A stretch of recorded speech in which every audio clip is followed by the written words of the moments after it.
We're going to get it going one way or another. Come on.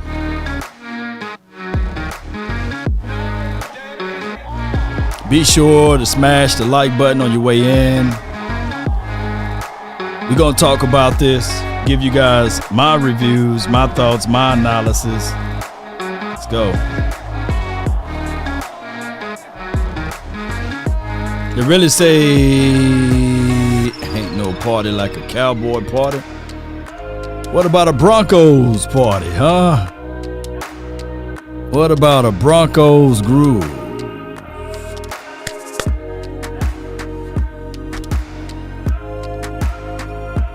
Who's worried? Who's scared?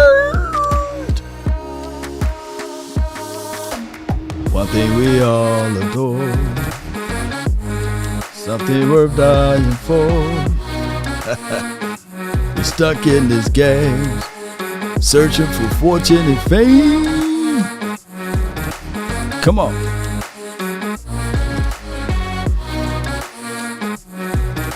Shout out to Cowboys Experience. If this your first time ever been here, let me know. And let me know where you're from, too. Let's go.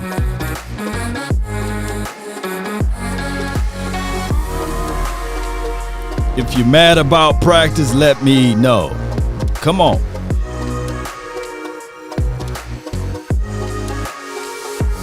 Who's scared again? Who's scared? Who running, though? Who running? Come on.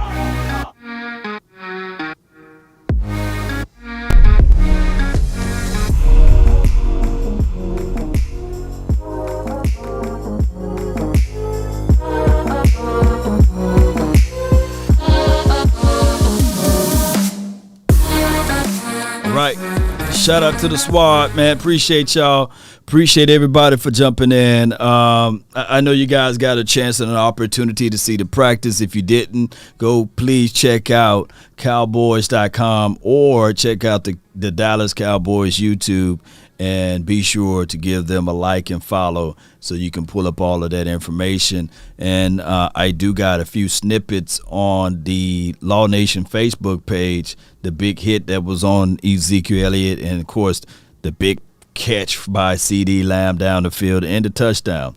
All right, but let me get into things, Cowboy Nation. And I want to know your honest opinions of everything about this team, how you feel about the offense, how you feel about the defense, what your thoughts were after reviewing practice. Or are the Cowboys soft? Are we soft with it? You know, I hear storylines from the beat writers saying that the Cowboys lost this scrimmage and also lost the actual fights, the fisticuffs. But I can tell you that there was some sneak hits too. You know, it's not like they was fighting friendly, but that's just how it goes. It's football, right? You know, you're going to get punched in the back of the head. You're going to get pushed down. You're going to get choked out when no one is watching. But I can tell you the positive parts of it, the cons and the pros, but I'm going to tell you the positive part about it, that I got a chance to see Dennis Houston. The in, outs, and cuts of his routes are just nasty. Just nasty with it. And I really like what I was able to see out of that. And it was a great thing seeing that, Cowboy Nation, as we set this thing up. We got to set it up over here on the YouTube page. Those bots, man. Shout out to the bots, though, but I got to stop y'all somehow. I had to get my box spray out. We've been solved. This is from Terrell on Facebook. Shout out to you, my guy.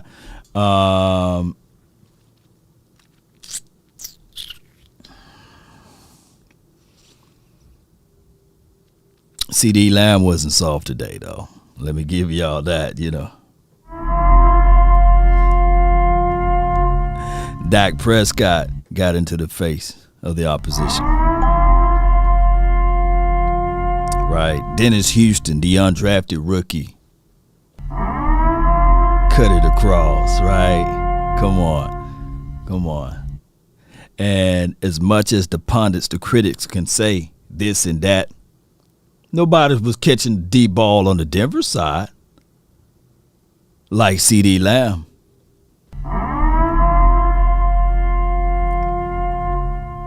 You see, they ain't gonna talk about that. They only gonna talk about the scrimmage that we didn't get a chance to be on top of. And I can tell you that right now, Josh Ball still looks very questionable out there.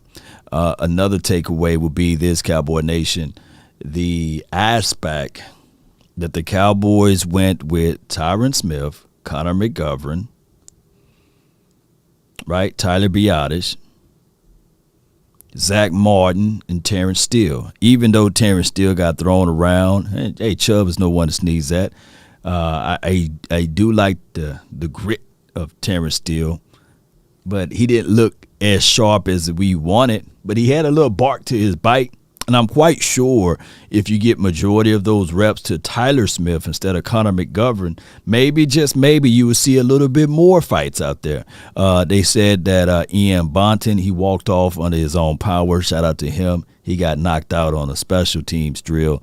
And Big Ridgeway, he got toted up out of there to the principal room, too, for something that he got into with. And he looks like it may be when information generates over here, I will try to inform you guys on more and more things of what's going on with the Cowboys. But before we go a little bit further, this stream is brought to you by Texas Lottery Plaza. Appreciate them. We all love it when they jump in with the help of the nation. I really appreciate them. And then before we go a little bit further, let me get your attention to this right here.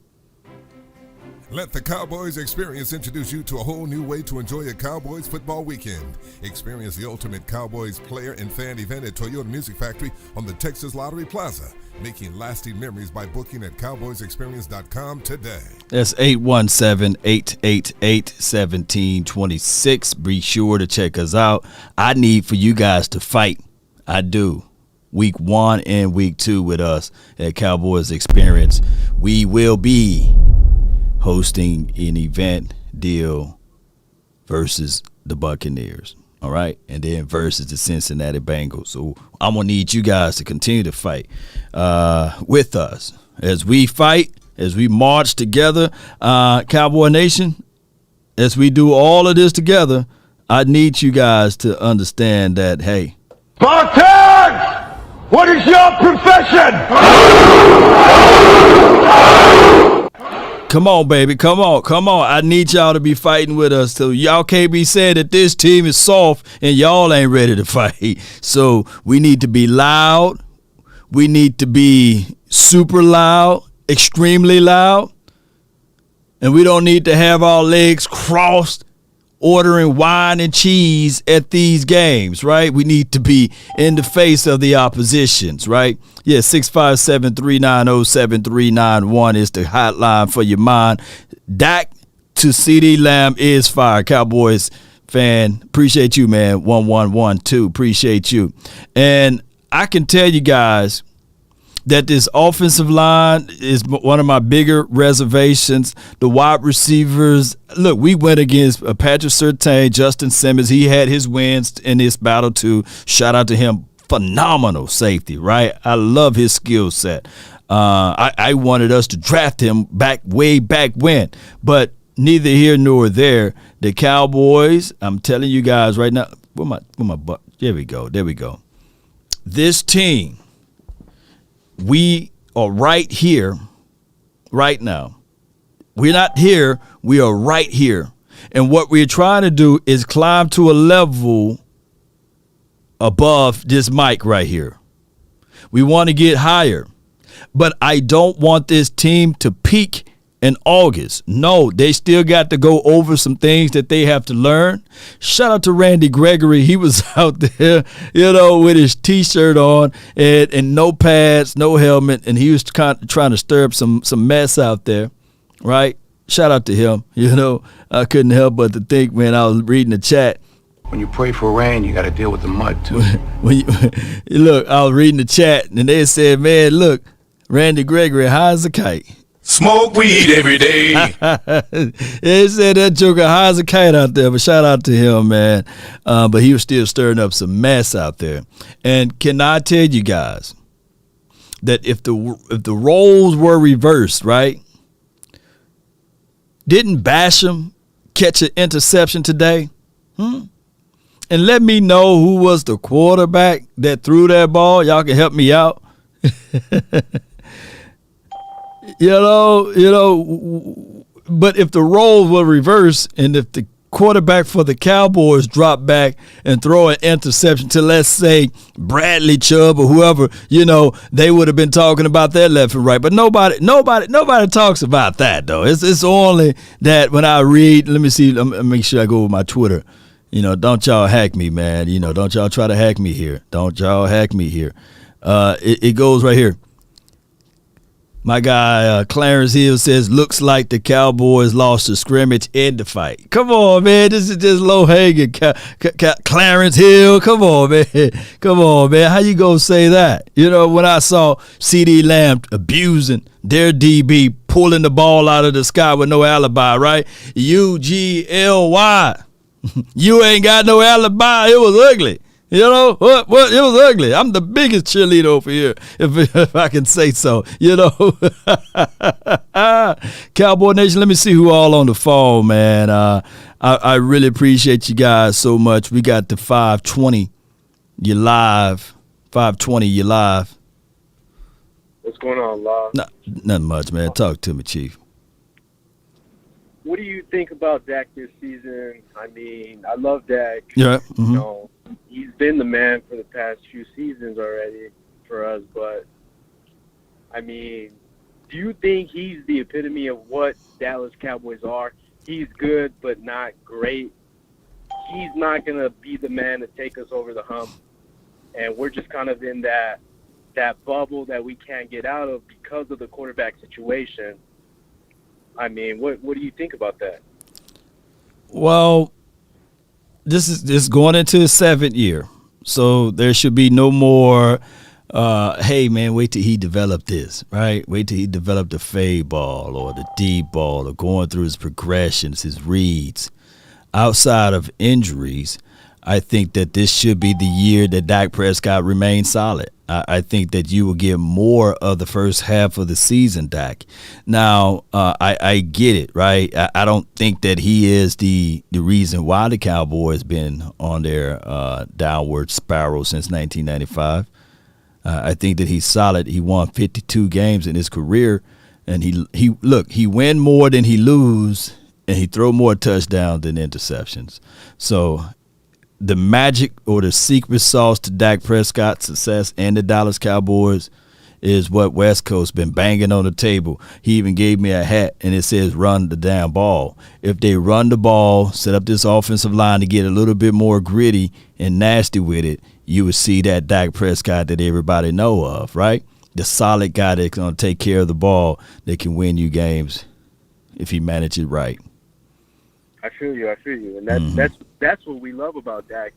That's what makes him great, is when everything is going perfect for him. But what I'm talking about is, in order for the Dallas Cowboys to get over that hump, I feel like we need a special talent at that QB position. Honestly, Dak is great. He's great, but he's not. Let me ask you this. Name me the game that Troy Aikman took over and was remarkable. They're phenomenal when Irv and Emmett wasn't on the field. I understand what you're saying. Yeah, so it's the same situation.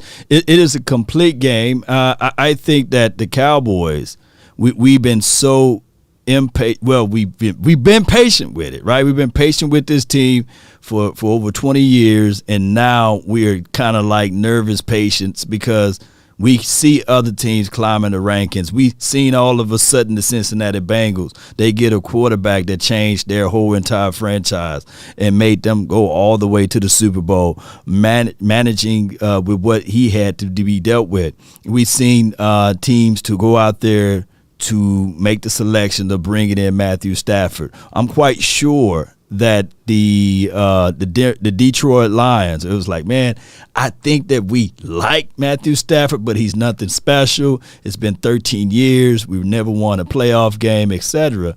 And then they got rid of him, and then all he did was he went to another team and he flourished.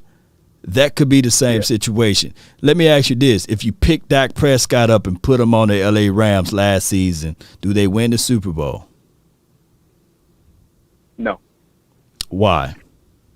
What do Matthew Stafford do? What are the things that Matthew Stafford do that's so far advanced than Dak? He's got that arm talent. What do Matthew Stafford does better than Dak Prescott? He's got that arm talent that you can't describe. I mean, outside of Tart dropping that interception, don't you know that they don't even be in that situation to go into the Super Bowl? This dude threw 17 interceptions last year. He's not light years ahead of Dak Prescott, by the way. I get what you're saying. Trust me, I would take plenty of quarterbacks before Matthew Stafford. Trust me. But what I'm saying is, I don't get that feeling that we're in good hands when Dak is under pressure. You know what I mean? You're going to be under pressure in those big playoff games. I don't feel like we're in good hands when we got to. We should have beat the Niners, bro. Honestly, that last drive, they needed to figure that in. I know play calling was the biggest thing on that drive, but you got Tom Brady back there, and I know Tom Brady's the GOAT. But you got somebody like that. You got Patrick Mahomes back there. You got Russell Wilson back there. Aaron Rodgers. He's going down, and he's scoring a touchdown to win that game. Well, Aaron Rodgers, I'm glad you mentioned that. Aaron Rodgers against that same defense, against the same opponents, and at home, who have that arm talent, right? Do Aaron Rodgers have the arm talent, yes or no? Of course. Now, did Aaron Rodgers have a better defense than the Cowboys last season? Yes or no? Of course. Did Aaron Rodgers have a better wide receiver than the Dallas Cowboys?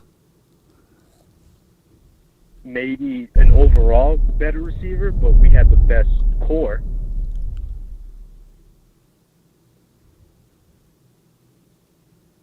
Yes or no? I mean, yeah, Devontae's probably the best receiver in the game. Top Why did he throw an 18.7 QBR in that game? Yeah, that Niners defense showed up. So what Cowboys fans are expecting Dak Prescott alone to do was something that one of the greatest quarterbacks you can ever lay your eyes on couldn't accomplish. And that was Aaron Rodgers. He couldn't accomplish what Dak Prescott accomplished last season. That's crazy. I understand.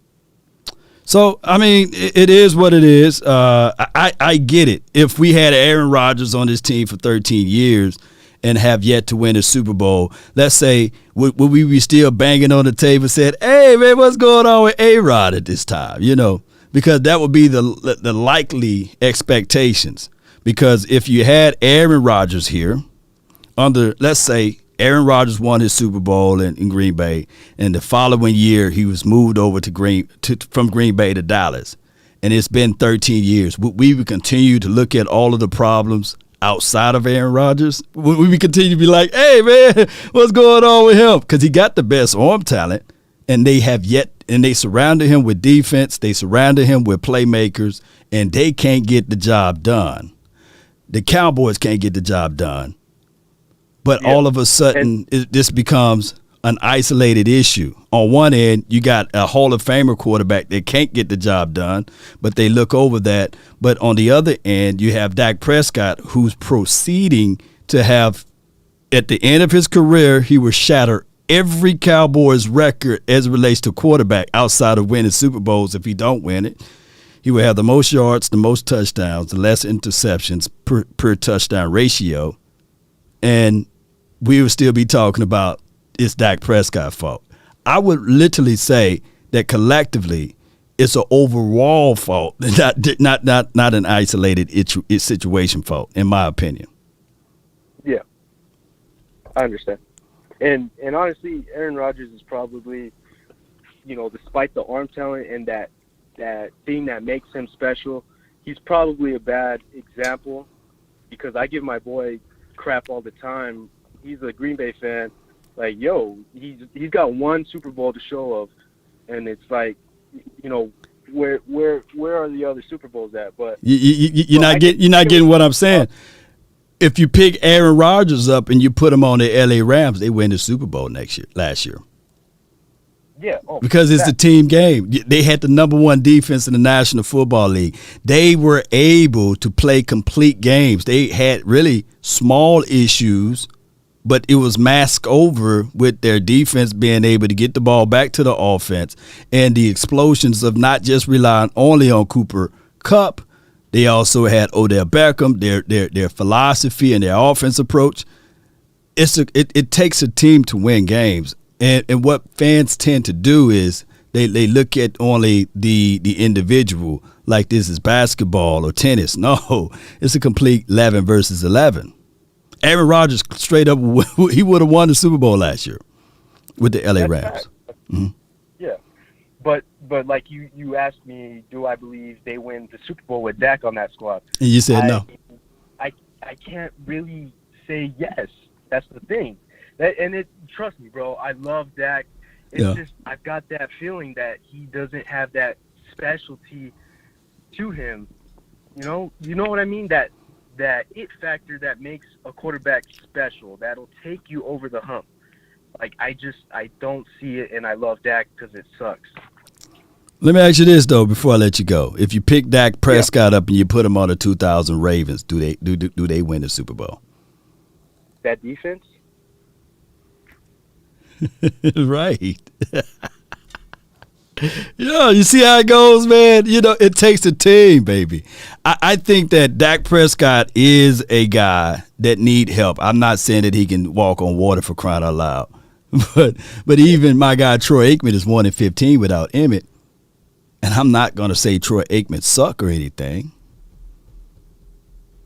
Can I ask you one more thing? Go ahead. Mm-hmm. How long do you keep that? Of course, he's got the contract now. I mean, you got some prospects probably coming out in the next couple of years. How long do you keep Dak? How long do you let him ride this thing out? Well, at the end of his contract, if you say, hey, man, it will be by the end of his contract, 18, 8, 9. At the end of his contract, he'll be a 10-year starter, right? So you do your assessment. If the Cowboys feel like, hey, this guy just can't get it over the hump, we surrounded him with a better defense. We went out there and got a number one wide receiver out of CeeDee Lamb. We drafted him to put him with Dak Prescott. We went and made some moves here and there as far as coaching, and he still can't get over the hump. Then the Cowboys need to execute the plan, just like the Seattle Seahawks did with Russell Wilson. They would have to do that, but I'm quite sure that the Cowboys are going to look at everything. They're going to weigh out that Dak Prescott for what he did in the last 2-3 years, and knowing the Cowboys, they will extend him. I don't think that how we feel about Dak Prescott is how the front office feel. They look at it beyond from what we can see, and they're not going to lose out on no money. So they're going to look at it like, all right, cool. They may give him that extension. But keep in mind, Dak Prescott got a no trade clause on his contract, nor a no franchise tag clause on his contract. So either he will be in the Cowboys uniform or not when his contract is done. Yep. All right. I'll let you go, Law. I appreciate you, man. What's your name? It's been fun. Paul. Paul, man. Appreciate you so much, Paul. Thank you. Good call from Paul, man. Good call. My bad. I muted you, man. Paul, you have a good one, man. I thank you so much for calling in, Paul. Thank you. You too, brother. Take care. Yes, indeed, man. I got Paul, who had a great conversation with him, man. My thing is, and I get it, somebody's hating me right now. Like, Lord, why don't you just get rid of Dak Prescott right now? I can't stand Dak Prescott. Right? Like, let's play a little game. Let's say, let me type this in. Dak Prescott career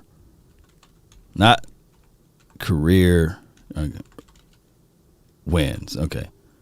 We're going to type this in to make sure I'm right. Okay. We go to StatMuse so you guys can see that. Okay. Shout out StatMuse. He's 53-32 in his entire career. Let's do this. Let's play this little game before I let the next caller in. Let's play this little game. And this will be a game of I would rather have this versus that. And let's see what we have here. Let me ask you guys this. What if I told you that the Washington Commanders had Dak Prescott and he was 53-32? Would you be viewing Dak as, man, he's trash? Execute Order 66. Let's say if the Giants had Dak Prescott 53-32, would you execute Order 66? Let's say if the Eagles, because I'm only going to put this in the confines of our divisions, had Rain Dakota Prescott, would you be like, hey, man, he's trash, man? Execute Order 66. Would you be willing to execute the Order 66? Because when you think about it and contextualize it, be careful what you wish for, because the things that you do have are something you dream for. Let me put NFC East. Let me put this in there. He has lost 6 times against the NFC East. This is going into his 7th year. He only lost 6 times. So are you willing to part ways? Because the name of the game, believe it or not, I don't care what anybody say about how weak your division is. The name of the game is winning your division, getting to the playoffs. So you got a quarterback, because it's not just about him, it's a collective team, but collectively, somehow, he only lost 6 games to the NFC East completely. And we'll figure out this year if that number stays at 6 or it elevates. I can tell you, you surround this team with that, you have chances. Or are you willing to roll the dice? Are you willing to roll the dice and say, you know what, next season or the year after next, whenever his contract is expired, because we can't win the big ones, allegedly, because things can change, I'm going to roll with a whole different quarterback. Are you willing to do that? Are you willing to say, okay, I'm going to roll with the other quarterback? I guarantee you, before the Dallas Cowboys ink can dry, you know how you try to fan it so you can blow the ink off? There will be some news. Breaking news out of Washington camp. The Washington Commanders are now signing Rain Dakota Prescott to their team to compete against Carson Wentz. Oh, and more news, the Washington Commanders just released Carson Wentz and now is signing Dak Prescott to a long-term contract. News out of Philly. The Eagles have now released Jalen Hurts in favor of Rain Dakota Prescott. That would be the news. It would literally be that. News out of the Big Apple. Danny Dimes is now the backup quarterback. Now, this is good because now they got Dak Prescott. And Danny, he's a good backup quarterback. Think about it. You got two athletic quarterbacks, blah, blah, blah, blah. That will be the situation, Cowboy Nation. I promise you. And just our luck, we be just like Detroit. We be sitting there watching our quarterback lifting up a Lombardi trophy with a whole different team. Oh, my gosh, man. We got good old Coach Marv on the hotline, man. What's good, Coach? What's going on, Law? Nothing to it, man. Law, you know something? Talk to me, you man. Know something? Well, this is, I want to get to my main point, but the point of every time we have some adversity, always goes back to Dak Prescott's fault. Yeah. I don't understand, but that's neither here or there. I watched the practice. Okay. And the game Saturday is going to be worse. I can tell you that right now, and you'll probably when we get back on after the preseason game, we'll see what I said was true.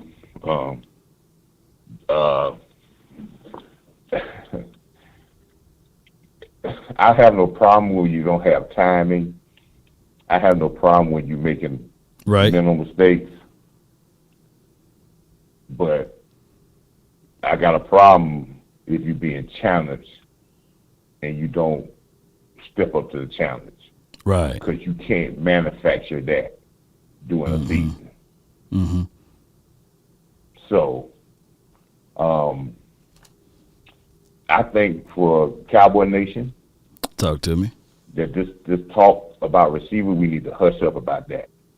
We don't need to. Right. Because if we don't get this part straightened out with being able, and let's stop even talk about we just need to run the ball 25. No.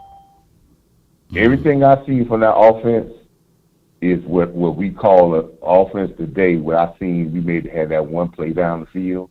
Yeah. But everything is sideline to sideline, drop off. That's called scared offense because you get whooped physically. The screen, yeah, the toss, crackback. Screen, crackback. Dump off passes, quick passes.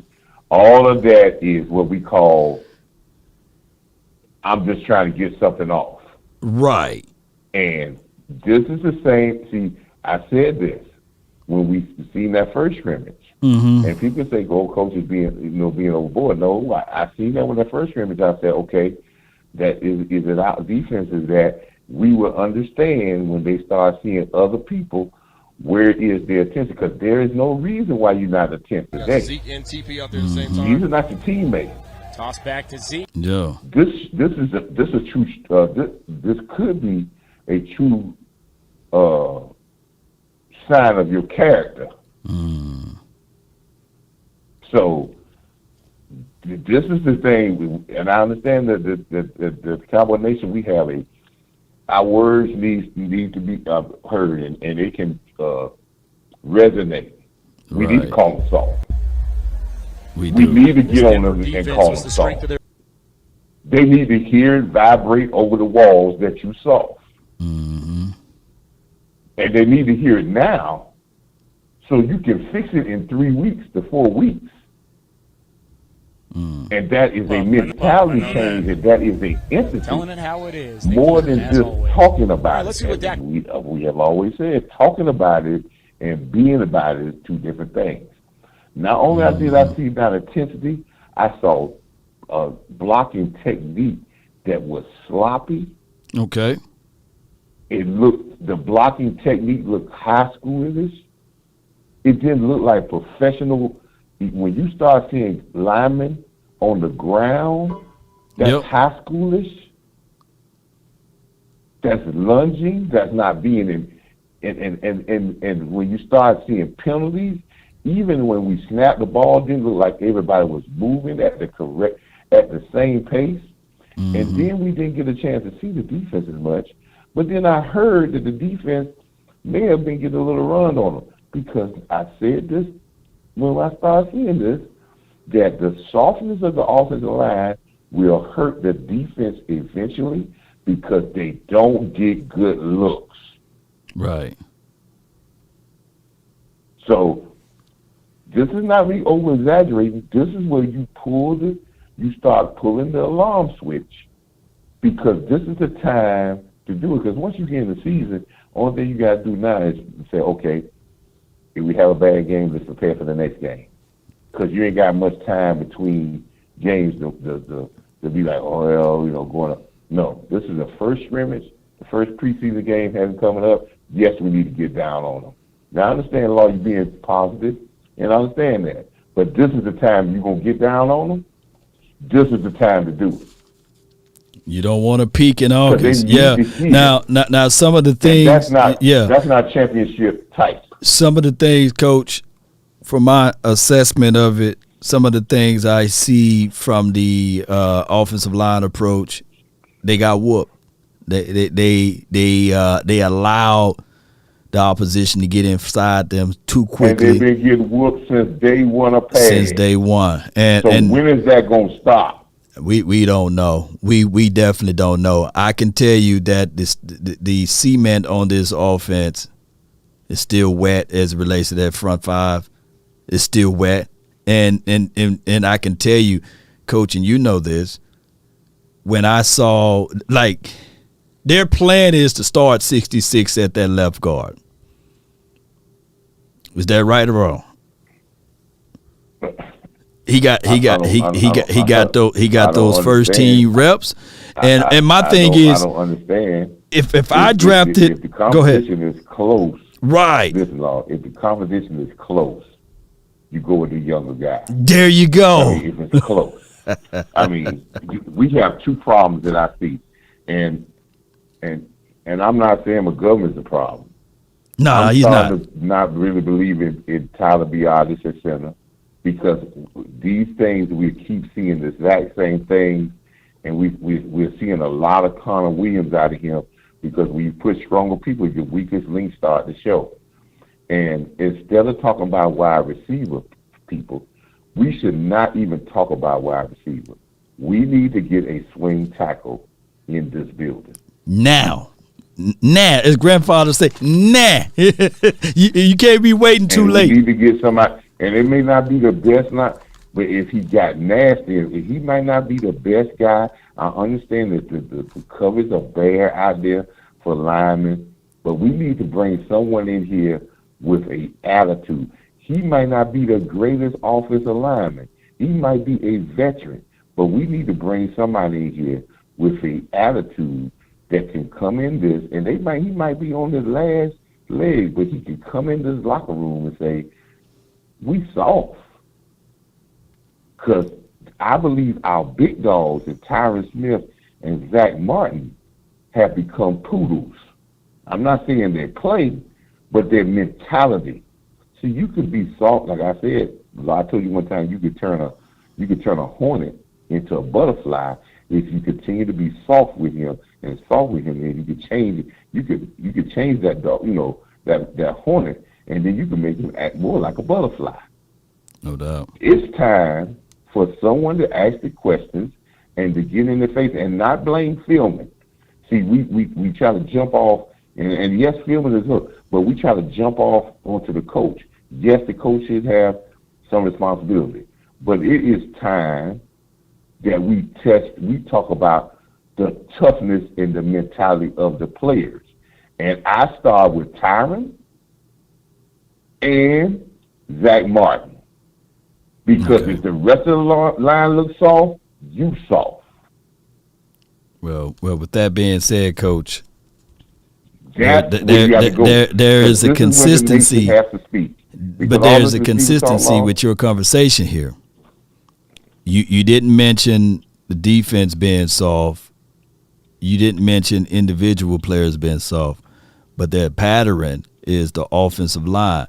Now, you did say that this is not all on Joe Philbin, but the mentality, I mean, you got to add that into that mixing bowl, right? That comes from that individual coach. That's right. And when I was out there in practice, I saw all of the other coaches in the faces, moving stuff around, stomping things in the face of the players. And Joe, he was just standing tall with his arms behind his, hands behind his back, like he's about to get arrested or something. So I don't know, man. I'll see more this weekend, though, Saturday. Well, I'll say it like this, Law, and I'll say it again. The reason why I reached out and said Tyron and Zach, because I need to hear in the interview that they don't like what's going on with what they're doing. Okay. They can't like what they see. And they need to speak out. And sometimes you have to do it. You have to motivate through the media. Yeah. Sometimes you have to motivate through the media. Sometimes you have to say out loud that we got to get tougher. We're being soft. And then what that does is have everybody focus in on the players, and then that makes them feel like all eyes on them. So they continue, they start to push a little harder because of the fact they know that those eyes are on them. No doubt. I appreciate you, Coach Marv. I thank you so much, man, for your insights. Yeah. All right, brother. All right. Appreciate you, man. That's my guy, Coach Marv, man. Always here with the good information. And it seems like he had to dip out for a second. But neither here nor there. I'm going to say this real talk, man.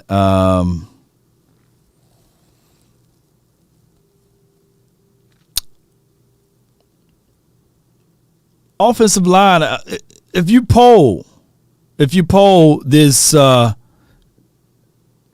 this team softness or what have you, I need to see whether or not, where you guys are pointing the finger to. Like position group. Is it special teams? Is it defensive line? Is it DBs? Is it the linebacker room? Is it, the quarterback, the running back? Oh, just post it down below, because I think a third of you guys think that is more so with this offensive line. And as far as speaking up, Tyron Smith can hit his pinky toe on a coffee table on the edge of it, and the coffee table gonna say ouch. He can hit his leg on the bed railing. The bed railing we're gonna say ouch and gonna speak up. He ain't gonna speak up. He ain't. Tyron Smith, if you waiting on Tyron Smith to speak up, you're gonna be waiting for it to snow in hell. It's not gonna happen, y'all. It's not gonna happen. I think that Tyron Smith is the gentle giant, the dude off of Green Mile or what have you. He's not gonna speak up.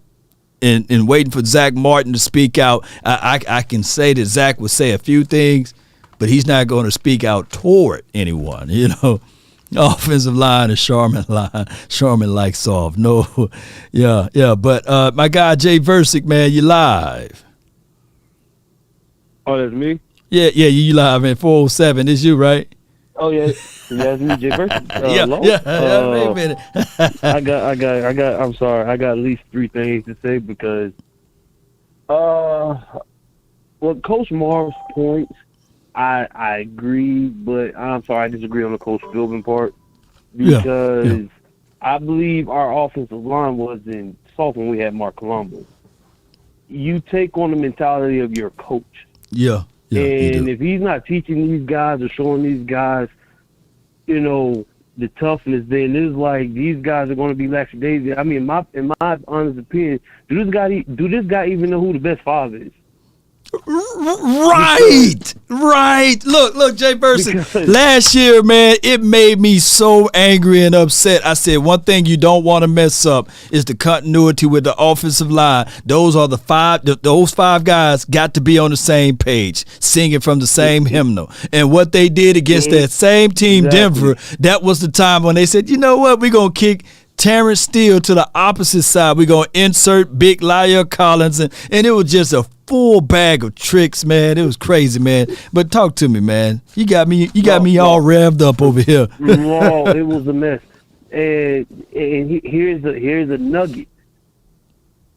In this Broncos game, it happened again. And I'm like, yo, you got Connor McGovern in the wrong place. This guy played right guard and center. Why not test him out as a center? Center. With Tyler Smith next to him and Tyler Smith next to Tyler Smith. Honestly, I think that's a better five than with Tyler Biadasz, Tyler Smith, and Tyler Smith. But here's the thing, man. My boy, he been a Dolphins fan for over 40 years. Yeah. And we was talking about coaches, and I was talking about how, man, you guys got a good coach, Mike McDaniel, blah, blah, blah. And I mentioned Coach Philbin, and he was like, man, why name sound familiar? I'm like, oh, he's an O-line coach. He's like, bro, since we had him, our O-line been trash. And they're finally just fixing their O-line after this guy been fired. So it's like we're getting the same situation where we get a new O-line coach. Right. And we see our O-line is getting abused. And it's like, bro, why can't we just put the best five on the field? Put the best five. And we also got to remember, did not reports come out that this guy didn't even want Tyler Smith, who was a better left guard, left tackle, a more physical guy than who they wanted. I mean, I know they wanted Tyler Linderbaum, but Jerry didn't say, oh, he had short arms. They needed help at guard or the left side, and for Tyron Smith. But it just that just frustrates me. I ain't gonna sit here and lie. Man, it's frustration.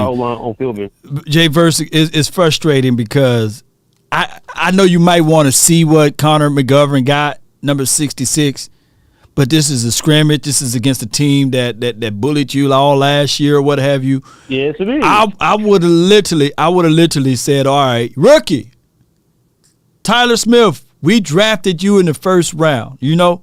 In the first round. You getting work today, baby. And we're going to look at these tapes. I don't see how Jerry could be out there on the field and letting this happen, bro. Why I pick you out the first round and you about to be a backup?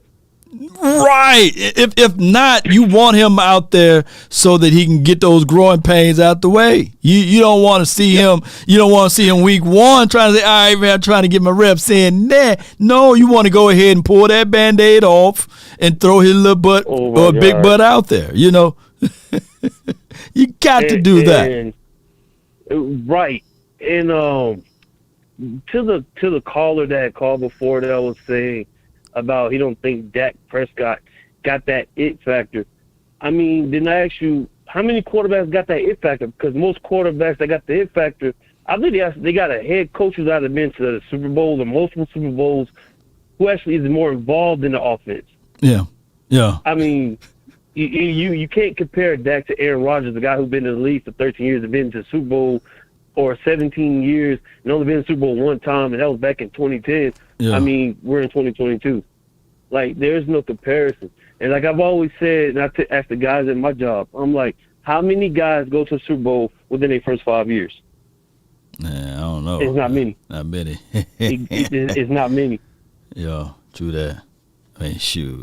So this Dak disrespect. I said, hey, like I told him in my job, I say, give him this year where he's healthy, he's moving. He doesn't have that injury on him. He's got 7 years in the league. He's under a new coach who seems to be more involved. How McCarthy said in his interview that he's actually more involved in the offense. And Kellen Moore in these screenplays is really bothering me, but that's all I really want to say on the phone. Oh my God! Screen right, screen. He don't even care if the guy's blanketed. You know, screen. Like if you don't give you a chance to, you don't got a clear out route. You don't have vert. Let me see a dig route. And one time I did saw a deep dig across the middle. I said, yeah, man, that was a good pass for CD. But come on, man. No, I got to ask you a question because I'm sure you watch. I don't know if you're going to want to dissect it or what. Now, was that the cause of because our O-line was getting pressured and getting beat, or do you think that was the play that was called? I truly believe that is exactly what Coach Marv was right about, and shout out to him, man. Coach Marv, he was right. You don't want to showcase everything, but it do show that you're a little intimidated by doing that. And on these plays right here, you can take a real good look at it. That, man, you got your boy killed on one of them, and I know there's no fighting. I know there's no fighting in practice, but that will be a time that where is that? I think it's this one right here. That will be the time that, man, we're gonna throw some fists, man. We're gonna throw some fists out there. I think I got it somewhere in here. You talking about when Ezekiel Elliott oh my God, he sprung back up, but his mom. Yeah. His mom commented on it. Oh, what she say? What she say? Oh yeah, if you look up David Hellman, he mentioned it, and then his mom replied talking about he's not into all that hoopa hopla, but if Dak was to get hit, then you've seen another side of Zeke. I was like, you're right, because remember in Washington last year, old buddy hit Dak outside on the sideline, and Lyle Collins got involved, and then Zeke got off the bench, and then he got involved. I was like, you're right on that one. Yeah. Now, if you look back at that clip, I got it playing in loop. You're right. Now. hey, he get hit right, and I see little old CD. He gonna put his hands behind his back. You see this little old CD? It's real quick. I can't stop it. Watch CD. Bradley Chubb keep moving like. Like, come on, CD. Now, 78, he shouldn't have been standing straight up. I can understand CD's perspective. I can understand CD. But 78, Terrence, come on, man. He jumping around. He happy. No, man. But I understand CD. Hey, I'm going to get off the phone, but I need you to do one more thing. Hey, I need you to look up the scene when Terrence Steele's helmet got knocked off. And look how small Devontae Turpin is when he's picking up the helmet to the Bronco guys. Bro, I'm saying, he looks like a little kid. Hey, man. He's a little tiny character, bro. He looks like a goddamn six-figure person. When I saw that, I was like, bro, who is this little kid out there that got on the field? Man. But I appreciate you, love. Hey, time stamp it, man, and send it over to me, man. Yeah, I got you. I'm gonna look for it right now. Hey, bro. He needs some milk. Hey, man, that's my guy Jay Versick, man. Oh my gosh, man. I can understand CD though. Brad Chubb ain't no little dude, so he jumping around, and CD like, man, I'm just gonna, I can understand CD. What CD like 190 some pounds, but come on, man, somebody else got to jump in there, man, for your boy.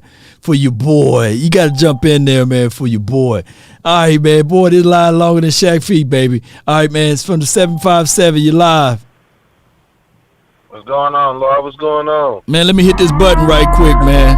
Let me hit this button right quick before you get it going, man. We got 1,000 people up in here, man. Hey, man, we got 1,000 people up in here, man. Right, like, share, and subscribe out this mug. Yeah. Yeah, man. But, man, I got a few pointers I just want to touch on. I'm just going to go ahead and get the Dak because I heard the one caller call in about Dak. Yeah. Dak, we watch Dak. Dak has that it factor. We watched Dak go on an 11-game winning streak his rookie season. That wasn't anybody else but Dak Prescott. The only difference is that O-line was better. Zeke was younger. A monster, man. Was a monster back then. Yeah. Let me tell you how good that O-line was. Remember we played the Steelers? I think Zeke broke off a 30-yard, 25 to 30-yard one to win the game. That doesn't happen. Unless you have a beast O-line. You know what I'm saying? So Dak has that it factor. We got the quarterback that could string together games and win again. We watched it. That wasn't anybody else. All right. Now, the only issue I may have with Dak is just me personally. I just feel like sometimes he needs to grow a pair. Like, you know what I'm saying? Yeah, like, he's nice guy. He's nice guy. He's a nice guy. Like, you know what I'm saying? He's just genuinely nice. He's the Walmart, the guy that, the greeter at Walmart. Yeah. He's that guy, man. Yeah. He's that guy, bro. Yeah. So, like, I always bring up that 3rd and 14, QB draw, 14 seconds, no timeouts, grow a pair. Yeah. You know what I'm saying? We running a scrimmage against the Broncos. We throwing screens left and right, grow a pair. Kellen Moore, we calling something else, bro. We need better looks, bro. All right? I'm calling something else. Like, you know what I'm saying? And as a former O-lineman myself, they're soft. They are soft. At least today, they're soft. Just today, because that could change. That could change throughout the season. I mean, was today the first scrimmage against another team? Yeah, first one. It's the first scrimmage. Okay, so maybe they got a little jitters here and there. Even though I don't feel like you have no excuses for jitters, because Dak Prescott, you've been here and you've been in the playoffs multiple times. Zeke, you've been here and you've been in the playoffs multiple times. You got players that have been there and should know at this point in their career, this is how we're going to come out and practice, okay? You guys, we are the leaders of this team. And the reason I'm coming at the O-line, basically being former O-lineman myself, but if we're running a practice, and clearly it's not supposed to be tackling. Yeah. You could tell by watching it. Everybody had a conversation before we practiced. We ain't tackling. Once you seen Zeke get crushed by Bradley Chubb, O-lineman. O-lineman, come on, dude. Yeah. I'm running over to Bradley Chubb and I'm pancaking him, bruh. Yeah. After the play. I don't care. I'm not allowing you to do that to any of my teammates. And the O-lineman is the heart of the team. It's the heart of the team. You cannot run any plays without your O-line. I don't care what play you want to run. I don't care how well designed it is. If you don't have somebody there to block, you ain't getting the playoff. Yeah. You're not getting the playoff. But it goes all the way back to this point.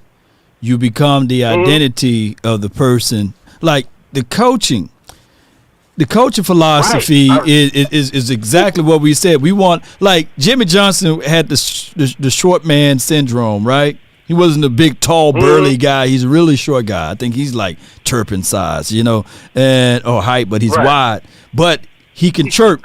Jesus. He Turpin just need a sandwich, man. Right. But the mentality of Jimmy eventually permeated throughout the locker room, and people began to think like him. And that is what we want collectively with this team. Like, we want our players to eventually think like Quinn, right, on the defensive side, and you see it.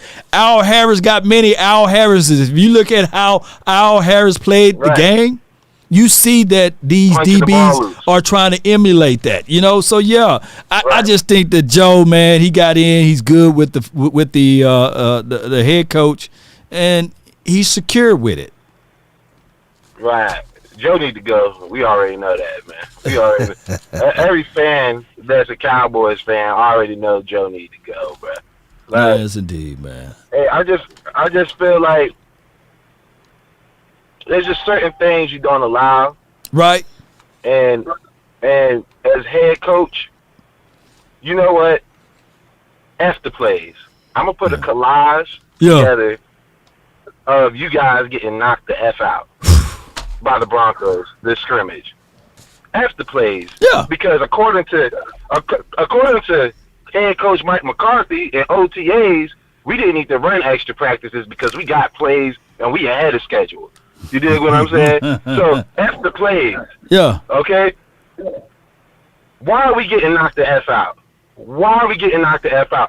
Your words are not permeating through the locker room. You said just the other week we're coming out, we're going to be physical this year. You lied.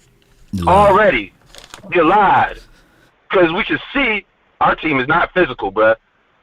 You can absolutely see. That's what I see. If you allow your running back in a team practice to get knocked out like that, I know Zeke popped back up quick, but Zeke a tough mother effer, bruh. He a tough mother. I have much respect for Zeke. No doubt, but when you can't allow that, bro. You just can't. There's certain things that just can't be allowed, man. No doubt, man. I'm going to let some more callers in, man. I appreciate you, man, so much, bro. No problem, man. Have a good one. Go Cowboys. No doubt, man. That's my guy. That's my guy, man. This team, man. Woo. It made me mad when we look at it, but it's okay. All right, let me let the next caller in while I go grab me some water. 936, you live. Hey, what's up, Law? This is Tracy Price from Nacogdoches, Texas, home of the Stephen F. Austin State University Lumberjacks. How you doing, Law? Man, I'm doing great, man. Hey, practice is practice, right? We ain't talking about a game. But, I mean, how you felt about it? Because I know you watched it. Okay, so, all right. So I got to see some of the clips that you've been posting, and and I watched last night while I was going to bed. I missed the show last night, but I watched last night. We were talking about the O-line, and we were talking about Coach Philbin and that little cartoon you put up. Man, and let me tell you what, Coach Marv, he done hit it 100 last night and today. Mm-hmm. And it's everything that I say, too, is about this offensive line. Right. This offensive line, I've been saying this since the early 2000s, man. And then they started building the line again. Mm-hmm. We had a good, dominant offensive team. Okay. Right. All right. And now we're falling soft again. And what I've seen, the problem with our offensive line, they don't have discipline. They don't have good technique, fundamentals, and they're unprepared. Very much so. That's That's the whole problem. Man, and the one caller who said that Dak isn't great, Dak is great, but he can't be great without the help of his other teammates, the offensive line. Yeah, true that. I mean, and Zeke, too. Anybody that says Zeke's been falling off, it's because of our offensive line getting soft.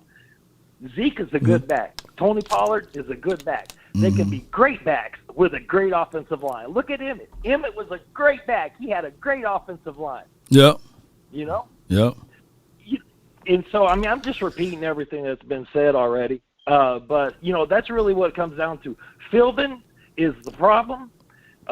His coaching philosophy. What was said last night about, his comment about McCown or whatever, right. Coach him up. Yeah, that's the problem. Look what DQ has done to this defense.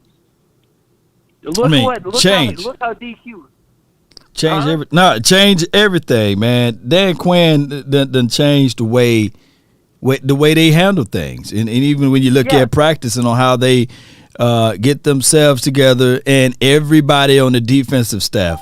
If it was just you remove all of the players, right, and you have them to fight each other, defense versus offense, I believe that the defensive coach is going to beat the bejesus out of the offense. Kellen Moore, they punched Kellen Moore one time. He go running, and then they're gonna be moving up out of there. Dirty is cool with it, and Al Harris, man, shoot, he look like he can still play. Man, the defense will beat the mess out of the offense in a battle royale. That's right. That's exactly how it would go down too. And that's really what I see. Like the Philbin, it's like he almost afraid to coach. He doesn't want to get out there. He doesn't want to do the work. You see DQ and all of his assistants out there, those position coaches getting out there hands-on. They're getting the hands on their player and working with those players. Man. And like with Philbin, when I heard that last night, man, I couldn't even go to bed last night. I was trying to fall asleep. I was trying to find. I heard that come across, and I said, "Oh no!" I said, "That's the problem. Well, that's the problem. That's why we had the problems last year. The line started getting soft, losing fundamentals, and it looks like it's going to be continuing. Now they can work and get better, but it's going to take that coach. If that coach could say, "Hey, look, man," the coach has got to realize. Mike McCarthy. If I was Mike McCarthy, I would say, "Look, it's my job or your job. You need to do your job." And that Philbin, that's what I would say to Philbin, that coach. And I would be on that offensive line saying, "Hey, look, we need to start from the bottom. We need to work on our fundamentals. We need to work on our technique, and we need to get nasty." Because I don't see any of that, and that's how to fix it. And, I mean, the good thing is, this is my good point. It can be fixed. It can be, but it's going to take that coach getting on it, and doing it, and I hope he can. Man, so we all hoping for him, man. One more point before I let you go. Yeah, bud. Whichever one you got. For you. It's for you. Yep, Okay. 100 point. All right, I'm gonna stop all this crazy talk about Dak not being a good quarterback. Dak is a very good quarterback, and with a good offensive line, he will be great. They'll put him in the same sentence as Aaron Rodgers, Tom Brady, all of that, and Dak would take the Rams to the Super Bowl, is what I'm saying. Hey, man. Hey, I ain't going to have nothing to complain about that. But I appreciate you, man. Let's go, man. Appreciate you, Law. Yes, All right, indeed. let's go. Dallas Cowboys for life, baby. Yes, indeed. Dallas Cowboys for life. Hey, as all of this talk, man, not like they got like 8 more Super Bowls than him. Hell, Aaron Rodgers in all of these years that he been playing, he only got one more. He only got one more than doggone Dak Prescott. But this is a story of a different day, man. This is not about Super Bowls right about now. But I got my uncle over here, my favorite uncle in the world, man. Uncle Charles, man, what's going on with you?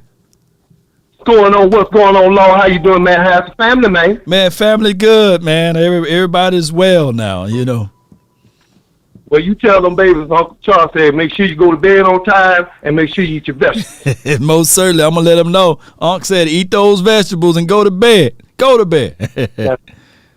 Let me just say this. I'm going to say this. And I don't, see, I'm mad as hell. And I don't give a damn if there's nobody mad at me. I don't care. Let me say something. Today, what I saw was a whole demon out there on that field. A whole. That's what I saw. You see things because I believe in this world. It's what I see. It's right. Not what somebody told me. That's what I see with my own eyes. What you see? After he goes up to the house, the mother said, "I don't know what's wrong with my daughter, but I think she's a demon." And then he gets up there, he has a Bible in his hand, and he go up there with all the faith. And then he sees the girl, and she turned her head around and spit green stuff in his face. And all of a sudden, his face is just a little bit less than what he had when he went up to the damn room. Why? Because he could see it was a whole demon up there. See, what we see with our own eyes, we just can't believe it. But it is a damn demon, what we're looking at. Yeah.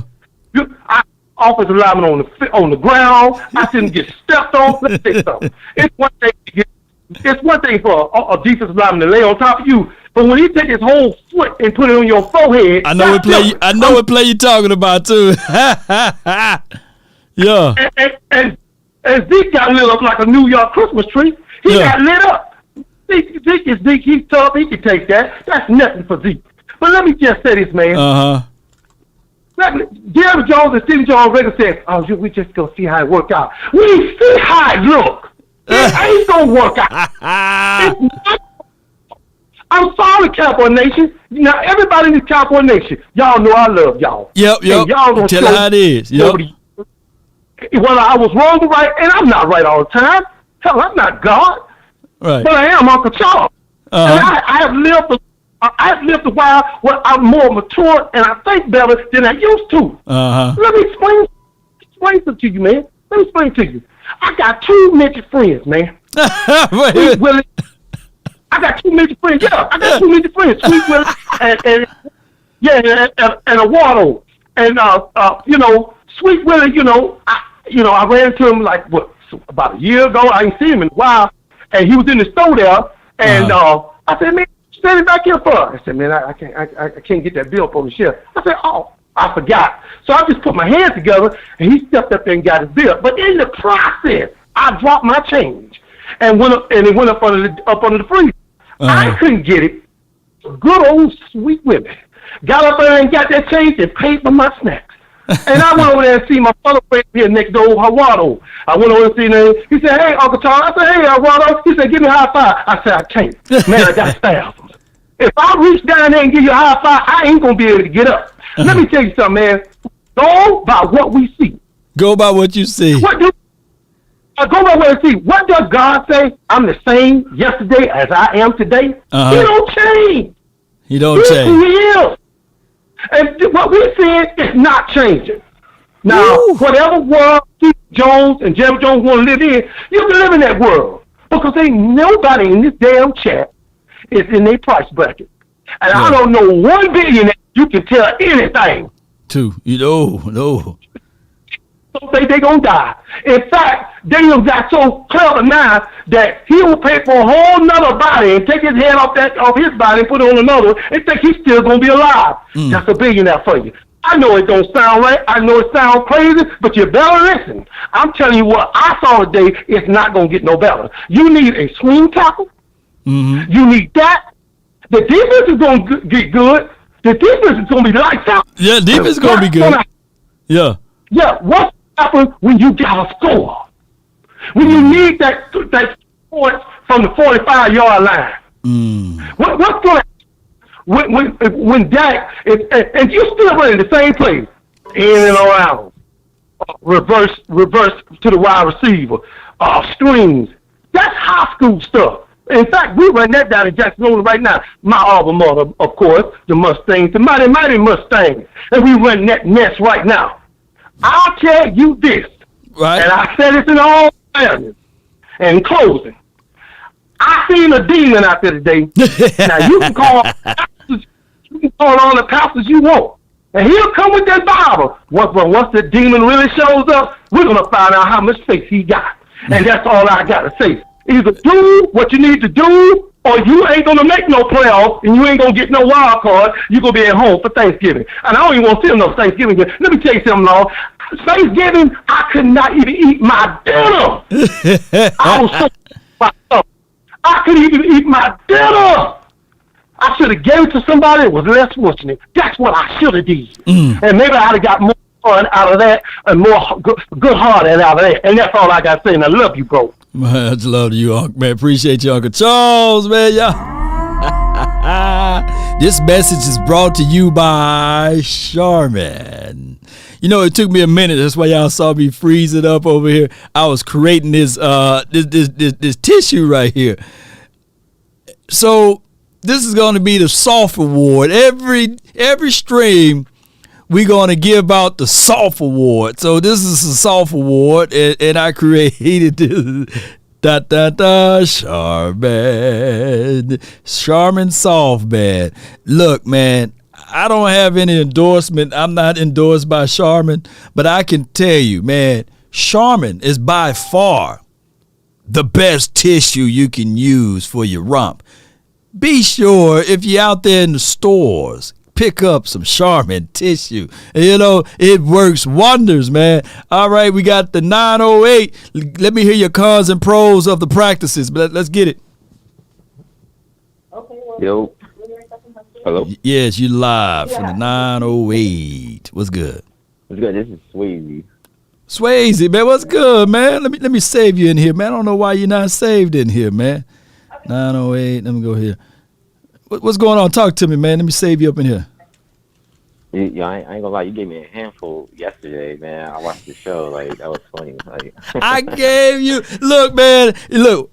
I love it, man, because I know you were going to eventually hear it, and now you're here, man. Talk to me, man, Swayze. Talk to me. What did you had cons and pros about practice today? To be honest with you, like, I've been at work. I haven't been able to watch the practice. I'll probably watch it like when I get back.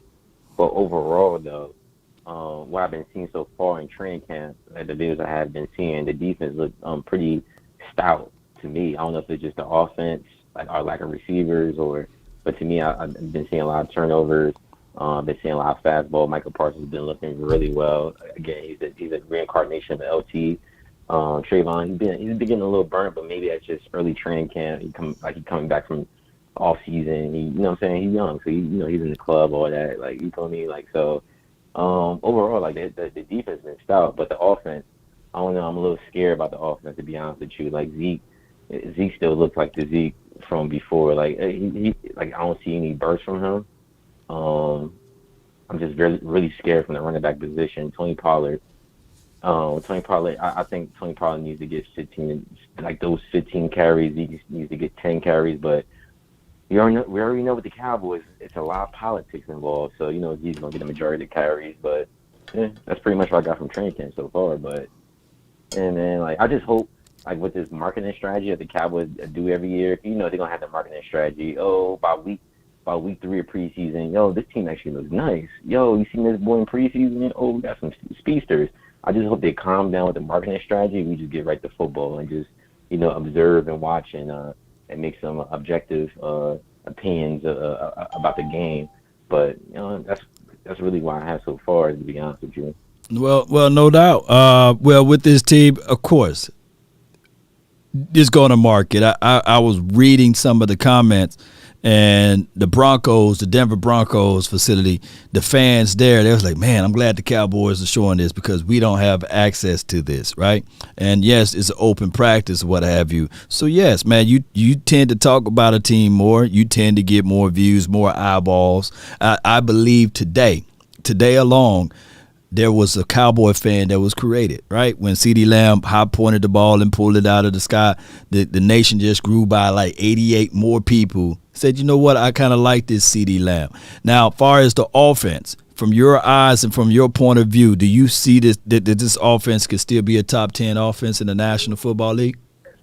I mean, statistically, of course, they're going to be top 10 because we do a lot of stat padding with the Cowboys. Like, we're king of stat padding. So statistically, of course, we're going to be top 10. But it's all about those key moments. Like for instance, like we're going to look really, really well from week 1 to week 6.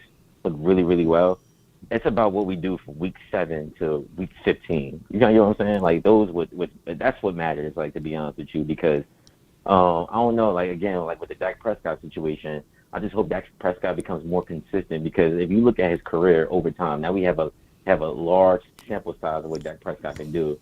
He usually starts off really, really hot in those first 3 to 4 games, but I don't know if it's the way he throws the ball, his arms gets a little tired. I don't know if it's a lot of hits that he takes sometimes, but he starts to veer off towards like week 7, week 8.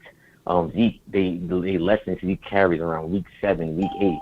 That's the thing that's going to matter the most with our offense. Of course, we're going to look good for the first training camp and preseason. We're going to score on the first drive or whatever. But it's all about what we do like towards the middle of the season. To be honest with you, to be honest, the season don't start for the Dallas Cowboys till November starts. Well, you right on that, Swayze, and I'm not finna kick you off or anything and get into the battles or conversations that we have throughout the season on Dak Prescott. Let's wait then. Let's wait because he's gonna start off hot. I can believe you on that. I think that he's gonna start off hot. So let's put a placeholder on that because I think it was you, right? That said that McNabb is better, right? Or have a better trajectory from right now in their first few years. Is that correct? No, I said Dak. I said Dak Prescott. He's a modern day McNabb. Modern day McNabb. Go ahead. Yeah. Like he's very inconsistent with his accuracy. He could be accurate at times, especially the deep ball. Remember, Donovan McNabb was an excellent deep ball thrower as well. But those intermediate passes. A lot behind the back passes. I think I seen one where he hit. I forgot who it was. I think it was the tight end. I think it was Jarrett Schultz or whatever. He tried to hit him up high. It was to his left. He tried to hit him up high, and it was very inaccurate, and ended up bouncing onto the defender. And I think it was number 27. He came back for interception for a touchdown. Like, that's one of those things that matters when it comes to games. And to be honest with you, with today's football league, we need quarterback matters. Like, you need your quarterback to play elite at key times. That's what matters. All these other things, like, yes, football is a three-section sport: offense, defense, and special teams. But what, like Shannon Sharp would say, in today's rules, like, you need your quarterback to be elite in those key moments. And I don't know. I just need him to become a little bit more accurate. I don't know if he can change at this point in his career, but kind of really it is what it is at this point. Most Dallas Cowboys fans, they look at it and say, hey, it is what it is. It's with the team we have. You're going to go these 10-7 years. You're going to go these 11-6 years. I think that's where we at right now, to be honest with you. Well, I see this team a 10-plus win team, and we will have this conversation again. Hopefully, we will be talking good things in November. Okay, Swayze, I appreciate you, man, for your love and adulation for the station, man. I appreciate you, man. You're a dog, man. I appreciate you so much. Yeah, no problem. Man. I appreciate you. I'm going to be calling all year. Yeah, man. That's my guy, man. The reason why I like Swayze, man, let me tell y'all something, man. He is a conversation starter, man, on my Instagram platform. And it's not negative. It's objective. He would literally comb through the things that Dak Prescott can and can't do, and he will call it out. Now, far as me, you know me, I'm gonna look at it like I can't stand Donovan McNabb, right? I think the world of Dak Prescott, and shout out to Donovan McNabb, but I just see that Dak Prescott is far better than Donovan. But this season right here, the 7th season, going into the 7th season, we should see the separation from Dak Prescott from those quarterbacks of that particular skill set. And if not, man, we'll regroup and we'll talk about other things. So, all right, we got over 30 people in the call lines, right? Remind me of my call center days, basically. All right, so what I'm going to do is I want to get to everyone. So I want from practice today your cons and your pros, and then we can get into some side conversation. Let me know who you are, your name, how long you've been following the channel, and all of that. But I just want to know, the cons and pros, and then we'll have one quick conversation. Then we'll let the next caller in. Is that cool? That's cool with you guys? Let's go. All right. So from the 870, you're live. Hey, Law, how's it going on, brother? I'm doing pretty good, man. Talk to me. Well, it seems like we've heard enough of the cons today, so I'm not really going to harp on any more of them. Good. I think all of us Cowboy fans that did watch the practice pretty much saw the same thing. We don't need to keep beating up the O-line for it and everything. They're going to need some work. Let's just not go over that again. The one thing that I want to say that I did see that looked good, though, was the young rookie wide receivers. They actually did impress me. The last time I called in and talked to you, me and you talked about Simi Fehoko and him not catching the ball. Yeah. Man, I seen that boy snagging the ball left and right. Yeah. I'm very happy with the rate of growth he has. Mm-hmm. Jalen Tolbert, man, he was looking mean and nasty out there. Yeah. He was getting wide open. Let's see, C.D. Lamb, there were so many times he was wide open and Dak chose not to throw to him. Right. I think Dak was choosing not to throw to him to try to give the younger guys, more competition. Mm-hmm. That way they can get a little more feel of themselves before the game time, Yeah. And Dennis Houston, he looked great out there. He's a lot bigger in person than I thought. Yeah. Well, compared to the other guys on the field, he looked like a big-sized guy. He is, yeah. 4'4" guy, 6'2.5". So he looks good, man. He just well-built, fast, and soft-spoken. He's like the temperaments, if you ever get a chance to be around him or talk to him a little bit. It's kind of like the Amari Cooper's temperament, that silent assassin vibes. I like that, too. I like that, man. Somebody who works with their actions and not their words. Right. Another good thing that I seen out of today was our defense still looked great. I seen Parsons in the backfield all day long. That's no surprise, of course, but I mean, just the fact that he's doing that and keeping it up and keeping it consistent, we know we're going to be seeing that all year this year. Again, we've seen a lot of pressures out of the defensive tackles out there. Neville Gallimore looked great. Every time I seen him on there, he was going forward. I never seen him go backwards one time, I don't think. No, Let's get that Gala monster moving this year. That Gala monster, man, I can't wait, man. He's a guy that I'm high on, him and Osa, and especially Osa. He's been putting in a lot of work. Like, these are the guys that I witnessed when I was out there for the 10 days. After practice, it was Osa. After practice, it was Schultz. He's so consistent, guys. Schultz is not who he is by mistake. He is working on catching the ball, trying to be better in everything that he do, and he stay after practice. Number 27 stays after practice. That's J-Ron Curse, as well as Dennis. Those guys always 100. They stay after practice. They get in extra reps, whether it be 15 to 20 minutes more. They just do it, and they have to literally call them and say, "Hey, time to go in, meeting." So they're not. It's not like they got to add a stipulation on their contract that they got to watch game footage, huh? No, not those guys, man. They trying to get it out of the mud. No shade, but oh, Kyler Murray. Then they waived it. It's too late now. But I appreciate you for calling in, man.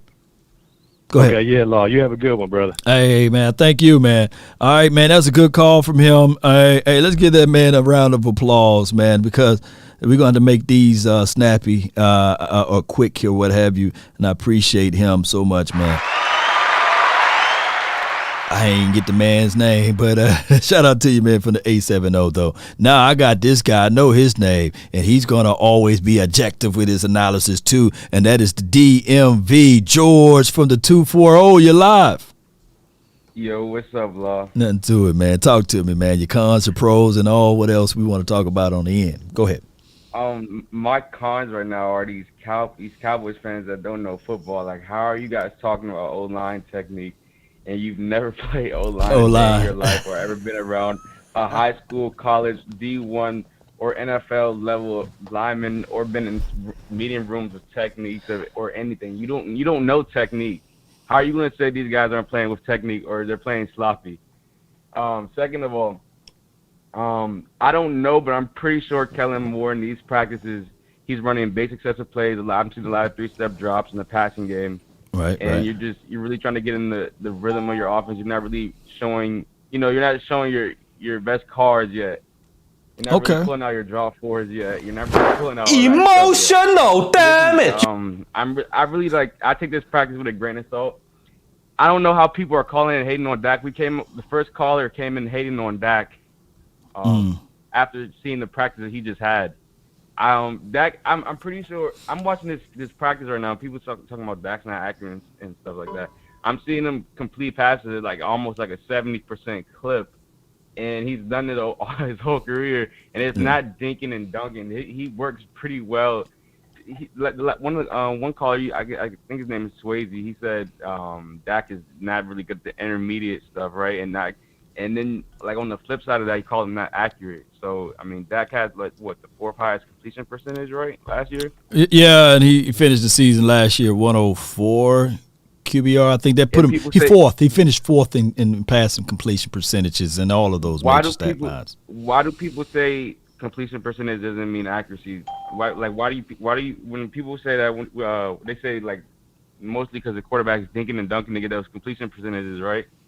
Yeah. I mean,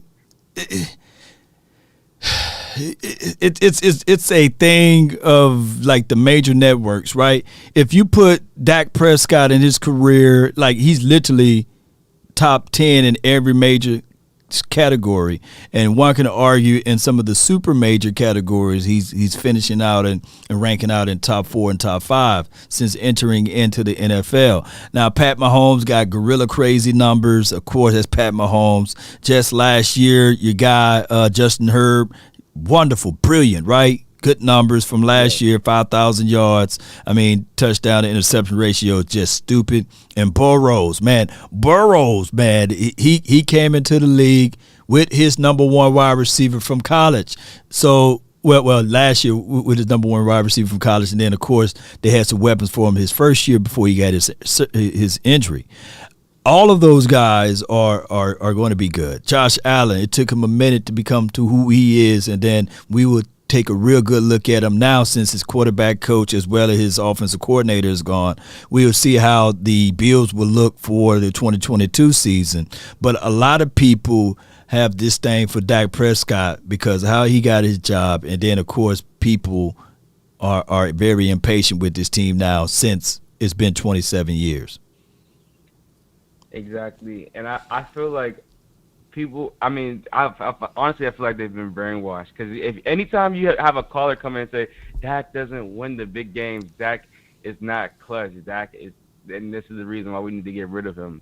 Mm-hmm. That's not a valid reason to get rid of a quarterback.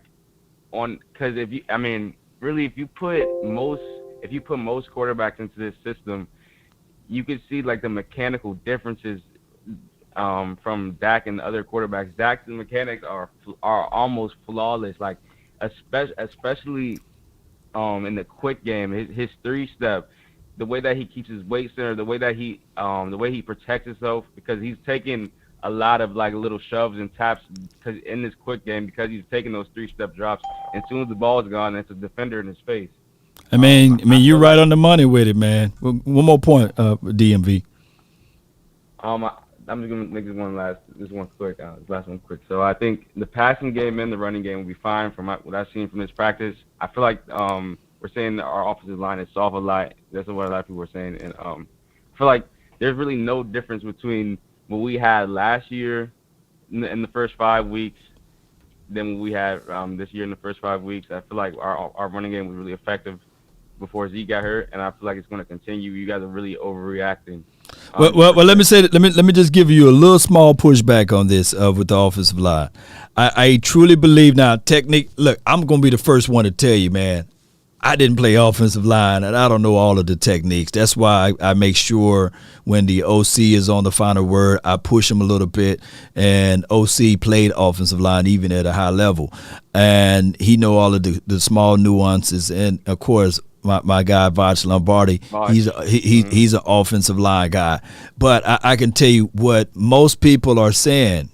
As far as the mindset, the mentality, I think that we were looking for at least a little pushback. I've seen 66 land on the ground like Family Guy, and all of the Denver Broncos guys jumped on him. And the only person who had a little heart into the mix was 78, and he was getting thrown around. And I think that's from the mindset and the mentality, and especially the beat writers and the commentators saying that, hey, this Cowboys team is soft or they're not fighting. But you can't name me the big catches that we saw today from CeeDee Lamb. You can't name me the big catch if Jerry Jeudy caught a big ball down the field, or any of the Denver Broncos wide receivers caught a big pass down the field, or even that big play that T.J. Vasher did. You right?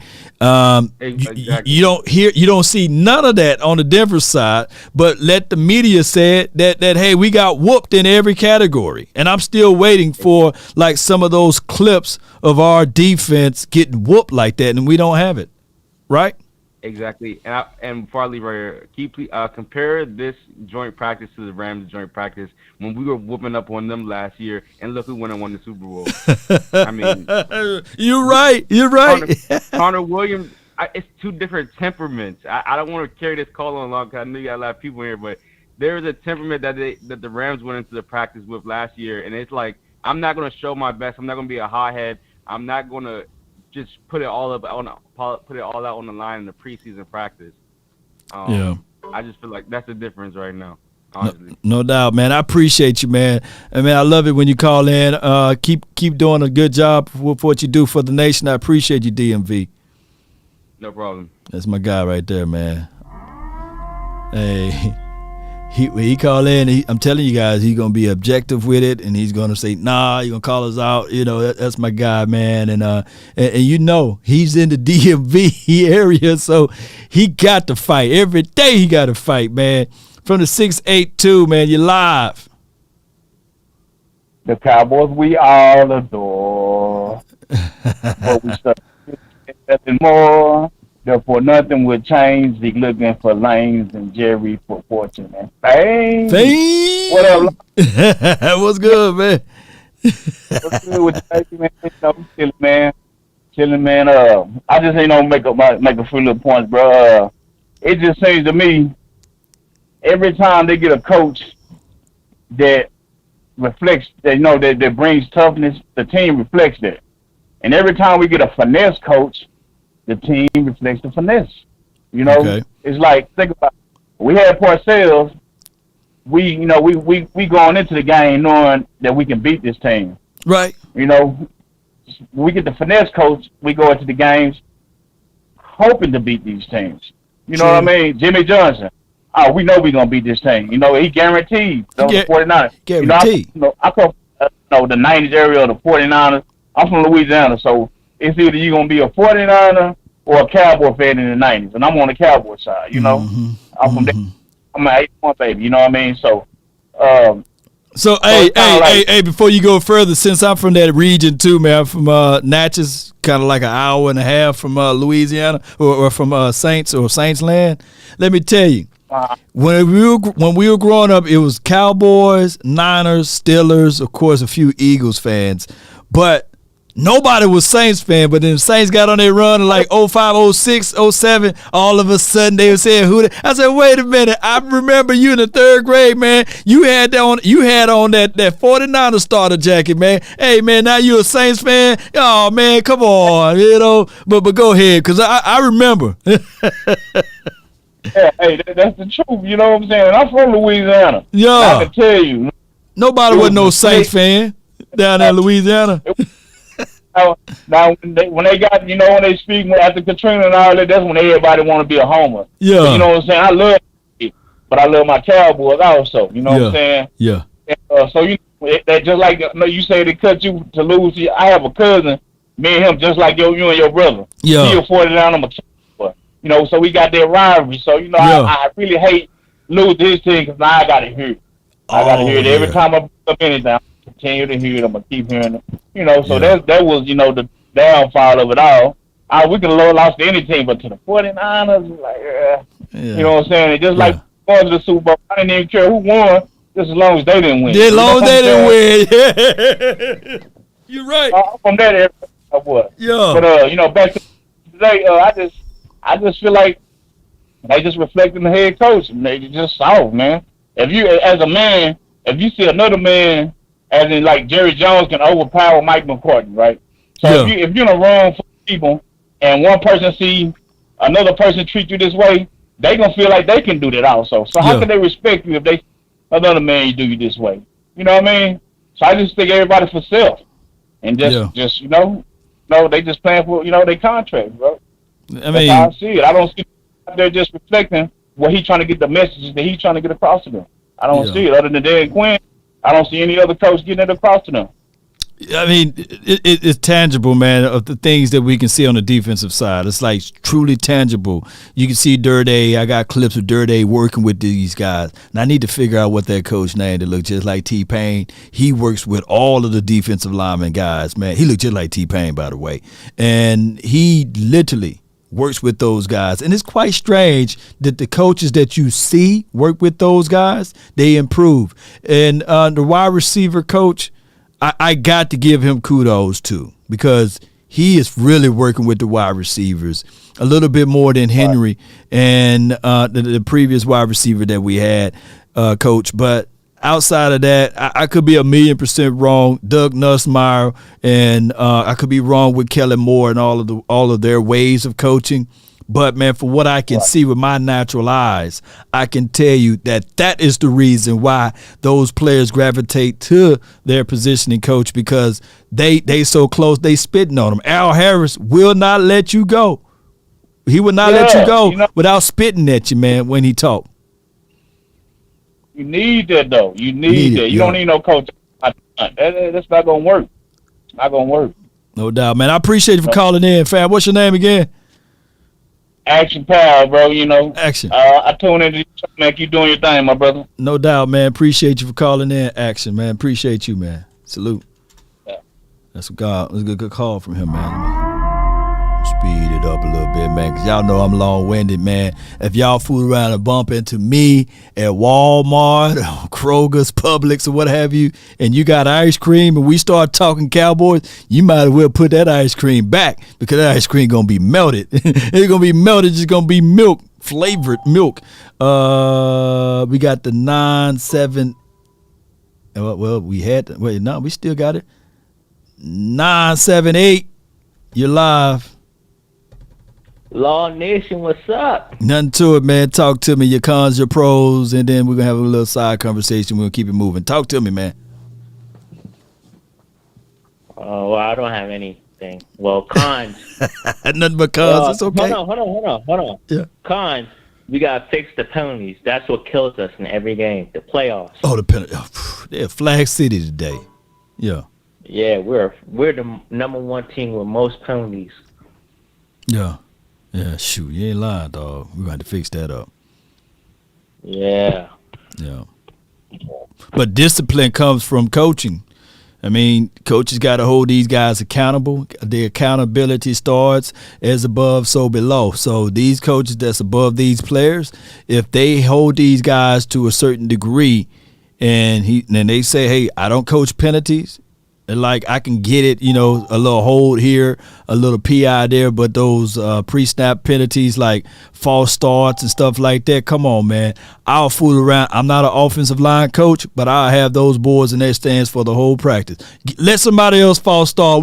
For the whole practice, we're going to be sitting in this stance, and for 30 minutes to an hour, we're going to be sitting in this stance until y'all learn a lesson. Everybody, even the guys on the bench, y'all come on out here. We're going to line y'all all up on the line, and y'all going to sit on these stands. And if not, I will have you playing football in Pelican Bay. Shoot program. You know, I'm gonna have one of those type of coaching moments, you know? Yeah. Yeah. Yeah. Got anything else you want to talk about? No, that's it. Appreciate you, man. Appreciate you. Come on with it, y'all. Come on with it, man. Y'all know I'm gonna bring some heat.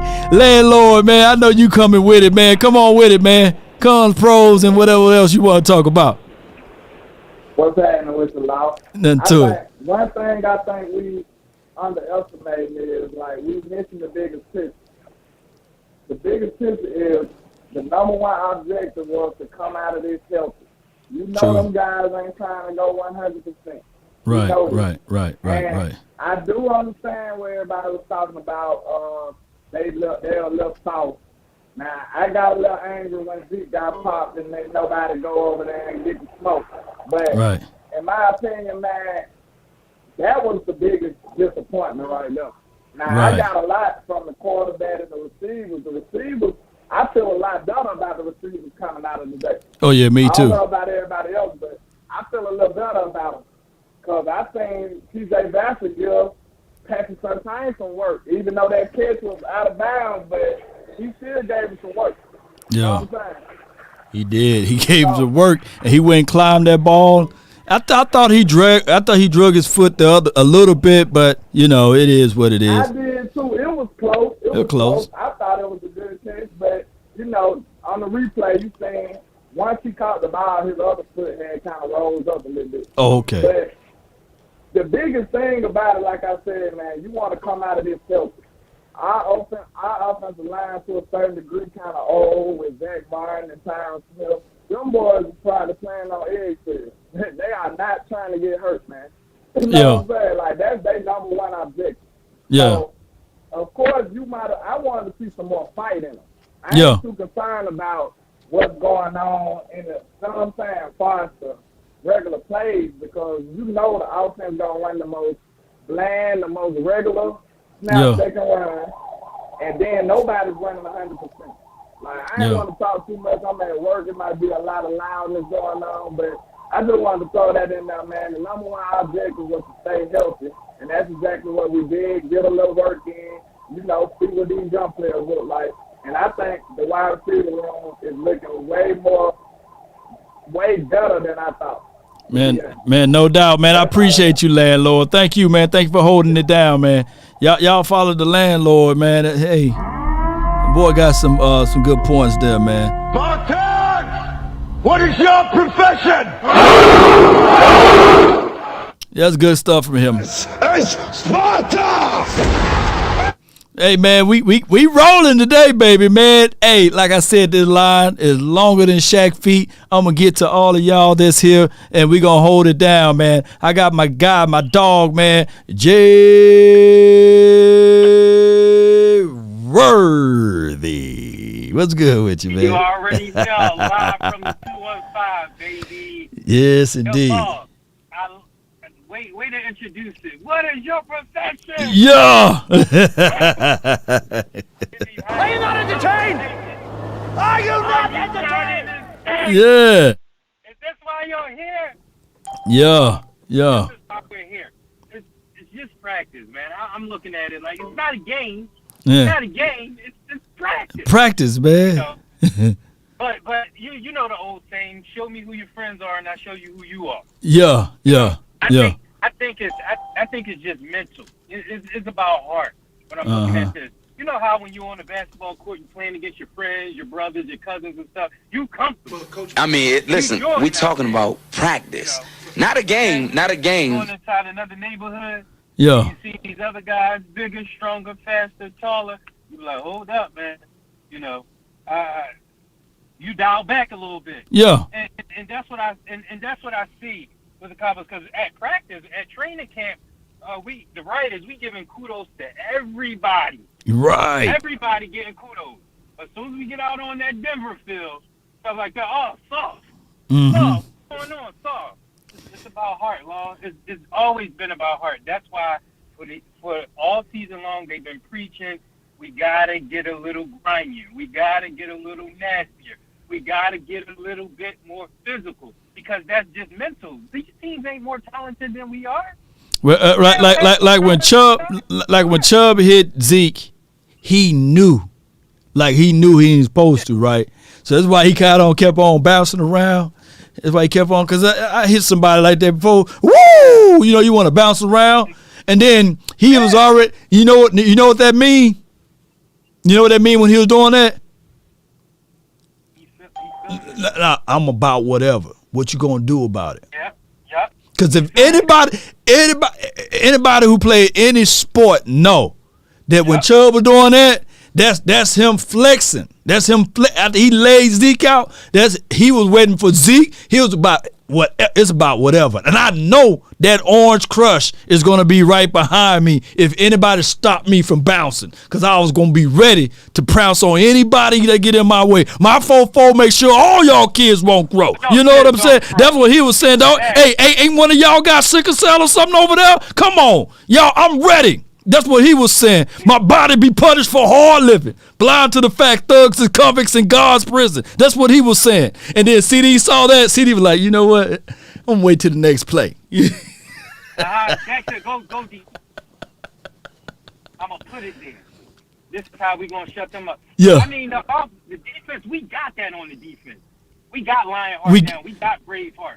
I ain't worrying about the defense no more. Right. Because we got some dogs out there. You saw Stan Williams out there flying? But you know what? You know what? I got to say this. People know what they can and do and what they can't do.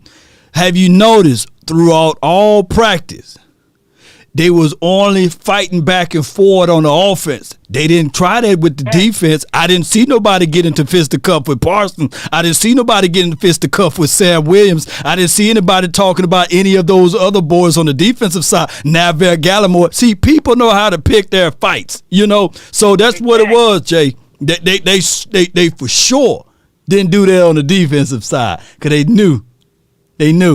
If one of those boys gonna pop off, you know. Yeah, we need, and you made a great point. Ain't no way my first round pick is coming off the bench. No way. Ain't no way. Ain't no way. Ain't no way. I don't care what it is. We done saw rookies phenomenon. We done saw Justin Jefferson. We done saw other rookies and stuff like that step up their game. So he's starting. All right. This politics and McGovern and stuff like that. First of all, we benched Connor Williams for McGovern last year. And then McGovern couldn't hold up. We put Connor Williams back in. What's that telling you? What's that telling you? He ain't ready. So let's go get this first round pick guard, and let's just start from there. But, Phil, and we really didn't want this guy, so we want to push it, see what McGovern do. Oh man, Tyler Smith need to be starting. He need to be getting on reps. He's Mr. Nasty. You know, Paul. You know, up in that middle. That's It's Mr. Nasty time. Exactly. So I'm not going to hold up and keep rambling, keep Cowboys Nation up, because I love to hear everybody else's point. You already know what's our profession. Yes, indeed, man. You already know. How about them Cowboys, man? Spartan! What is your profession? Yeah. That's my guy right there, man. That's my guy right there, man. Y'all done got me fooled around and got into my Tupac movement, man. I appreciate Pac, but but y'all know. Y'all didn't see nobody jump off on the defensive side. They got those little cheap hits on the offensive line. They got a little cheap hit on my guy Elijah Elliott, but nobody. Go back, look at all of the tapes. Nobody got in on that defense. Malik Hooker look like he can hook something around there with the southpaw or something, you know. But let's go with the 540. You're live. What's up, Law Nation? What's up, man? Nothing to it, Chief. Talk to me, man. Man, Man, this Thaddeus, man. I'm calling from VA, man. I started listening to you last year, man. During the games, man. I've been turning on to your content, man. Keep doing great things, man. I appreciate you, I've been Thaddeus. enjoying it, man. I've been enjoying it. I'm glad that you've been enjoying it, man. Because when you enjoy, I enjoy it. I'm a lifelong Cowboy fan, man. Since 1970. Woo, yeah. Like Newhouse and Preston Pierce and all those boys. So, man, been there for a long time. But, man, my pros today, well, I start with the cons. On the con, like, was the penalties. I know that's something that McCarthy said we got to clean up. So we got to clean it up because I think back to that playoff game. Then the other thing, you mentioned a little bit about, I think Denver came out, they was trying it. They going to be a little chippy because, these guys got to know, they the Cowboys, man. Yeah. When they show up, I don't care if a team is 1-15. When they play the Cowboys, they going to come and they going to try to make a statement. And I thought about that playoff game when they talking about they were nervous. You got to know, man, when you the Cowboys, you gonna get the team's best. I don't care who it is. Yeah, you gonna get their best. I don't care if it's a scrimmage. You gonna get their best because you the Cowboys. You're the Cowboys, man. All day. And they know that if they get a clip like that, they're gonna be showing it all over. It's gonna be on CNN, ESPN, Fox. It's gonna be on Twitter. So you got to be ready, man. You got to be ready because you the Cowboys. That was my only thing. But other than that, I'm encouraged by the wide receivers. I still think, we may need to get a veteran, but I was encouraged by what I saw today. Yeah. I think Tolbert. I think he's gonna be good this year. But I think next year he gonna be a star next year. Man, we ain't gonna have enough to go around, man. Dennis, Tolbert, and then when Gallup come back, man, it's crazy, huh? With this wide receiver group. Yeah, it's gonna be great, man. But like I said, I'm gonna get over today. It's just a scrimmage, man. We got a long way to go. We're gonna get it. They got to get in the lab and work something. But you're right about that defense. That defense got some dogs, bro. They ain't fight with them. They the little dog. You know how the little dog have all the heart? Yeah. And I mean, you do like you step like this, it'd be a trail of urine. But that big dog, when you hear that big dog, you be like, man, I ain't gonna go down that road, man. I'm gonna keep going. At least Terrence Steele was fighting back, man. He was fighting back. I don't know if them other dudes want to join him, but Terrence Steele said no. Nick Eatman said that, he said they need to lie collars out there for that type of stuff. But man. You're right. But I don't think that Tyron Smith didn't play today. I didn't see him out there. I mean, Tyler Smith got out there, and I heard the evaluation from Tyron did. He was there. He was there. He was there? Okay. Yeah, he was there. I mean, that's the one dude that I know for sure. I don't care how big and bad people are in the chat. You ain't going to call him soft. No, you're not. No, you ain't going to call him soft. You're going to be like, all right, Tyron, man, appreciate you, man. I thank you, man. Praise God, man. Keep doing your thing. And that's what you're going to say to him. Tyron, he that quiet. The people that Mama say, be careful about them quiet dudes. Yeah, that's them guys you don't mess with. They quiet. Yeah, but you mess with them. Yeah, you mess with them. Growing up in the hood, them quiet guys. You didn't mess with the quiet guys. You think they quiet? You go there and mess with them, man. Them guys beat you up and down the road. Man, it beat you to mess, man. Yeah, but all right, bro. Tyler Smith, one of those. Yeah, all right, man. I appreciate your content, man. I'll be listening throughout the year. Hey, I'm looking to come. I'm gonna be at the Jacksonville game. Okay. So if you're gonna be there, man, I'm gonna look for you. Hey, did you get it from the Cowboys Experience, or you just already? I didn't, man. I didn't go that way. I have a relative that actually is part of the Jacksonville fan group. Okay. So she kind of hooked me up, but I'm gonna be there, and I hope I'll be looking for you. Man, all right, bro. I appreciate you, Thaddeus. I'll be looking for you too, man. Appreciate you, man. All right, thanks, sir. Good call from him, man. You got to hook up with the ladies, man. I hear you, Thaddeus. Thaddeus is a playboy over there, man. Yeah, I got a girl, Swedes, man. She hooked me up with the tickets.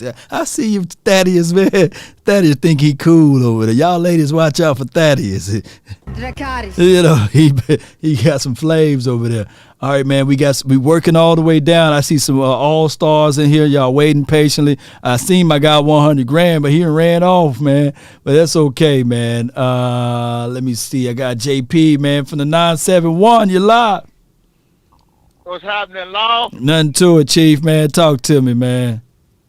I guess you had a lot of fun up there in Oxnard, huh? Hey, man. Yeah, hey, we had a lot of fun out there, man. Hard hitters showed us a good time. My guy, West Coast Cowboy, we had a good situation with that. Mark Holmes, him and Joe Boo, the Voodoo Doll. We had a good time out there, fam. Well, yeah, you saw a lot of God Eggs Greens Earth, huh? Oh, yeah. Northwest. You know, I'm like 2 hours from Oxnard. I was going to come down there, but work, was calling, so I was like, shit. Yeah, you got to keep the light on where you at. See, that's what we do. We take care of so many things that a lot of people don't see. You got to get into work, and sometimes we don't have chances to just lay back and kick it. I feel you. You know, as Mississippi boys, we got to chase that paper, baby. We got to chase it, man. Come Shoot. with me. Hail Mary. The paper. Don't fall asleep. You get your cash on you when you creep. Yeah, you already know. Yeah. Hey, man, I want to holler at you. Did you see enough in Brown and Lewis to make the team, or don't get cut this off season, or what? Jordan Lewis, if that is who you're talking about, he's been Yeah, you know. Yeah. He picked off, like when I was there, he picked off Dak one game, and he had a couple of PBUs, but outside of that, he on the tail end of on the back end of Simi Fihoko and Brown, and he just and even Dennis. So what they did was with him, they said, well, he's getting out physical even with the undrafted rookie free agent. So what they did is they flipped my guy Diggs on Dennis, and Lewis, man. I don't know, man. What you see in Brown? You see anything? Which one? Anything special, or you just saw the AB?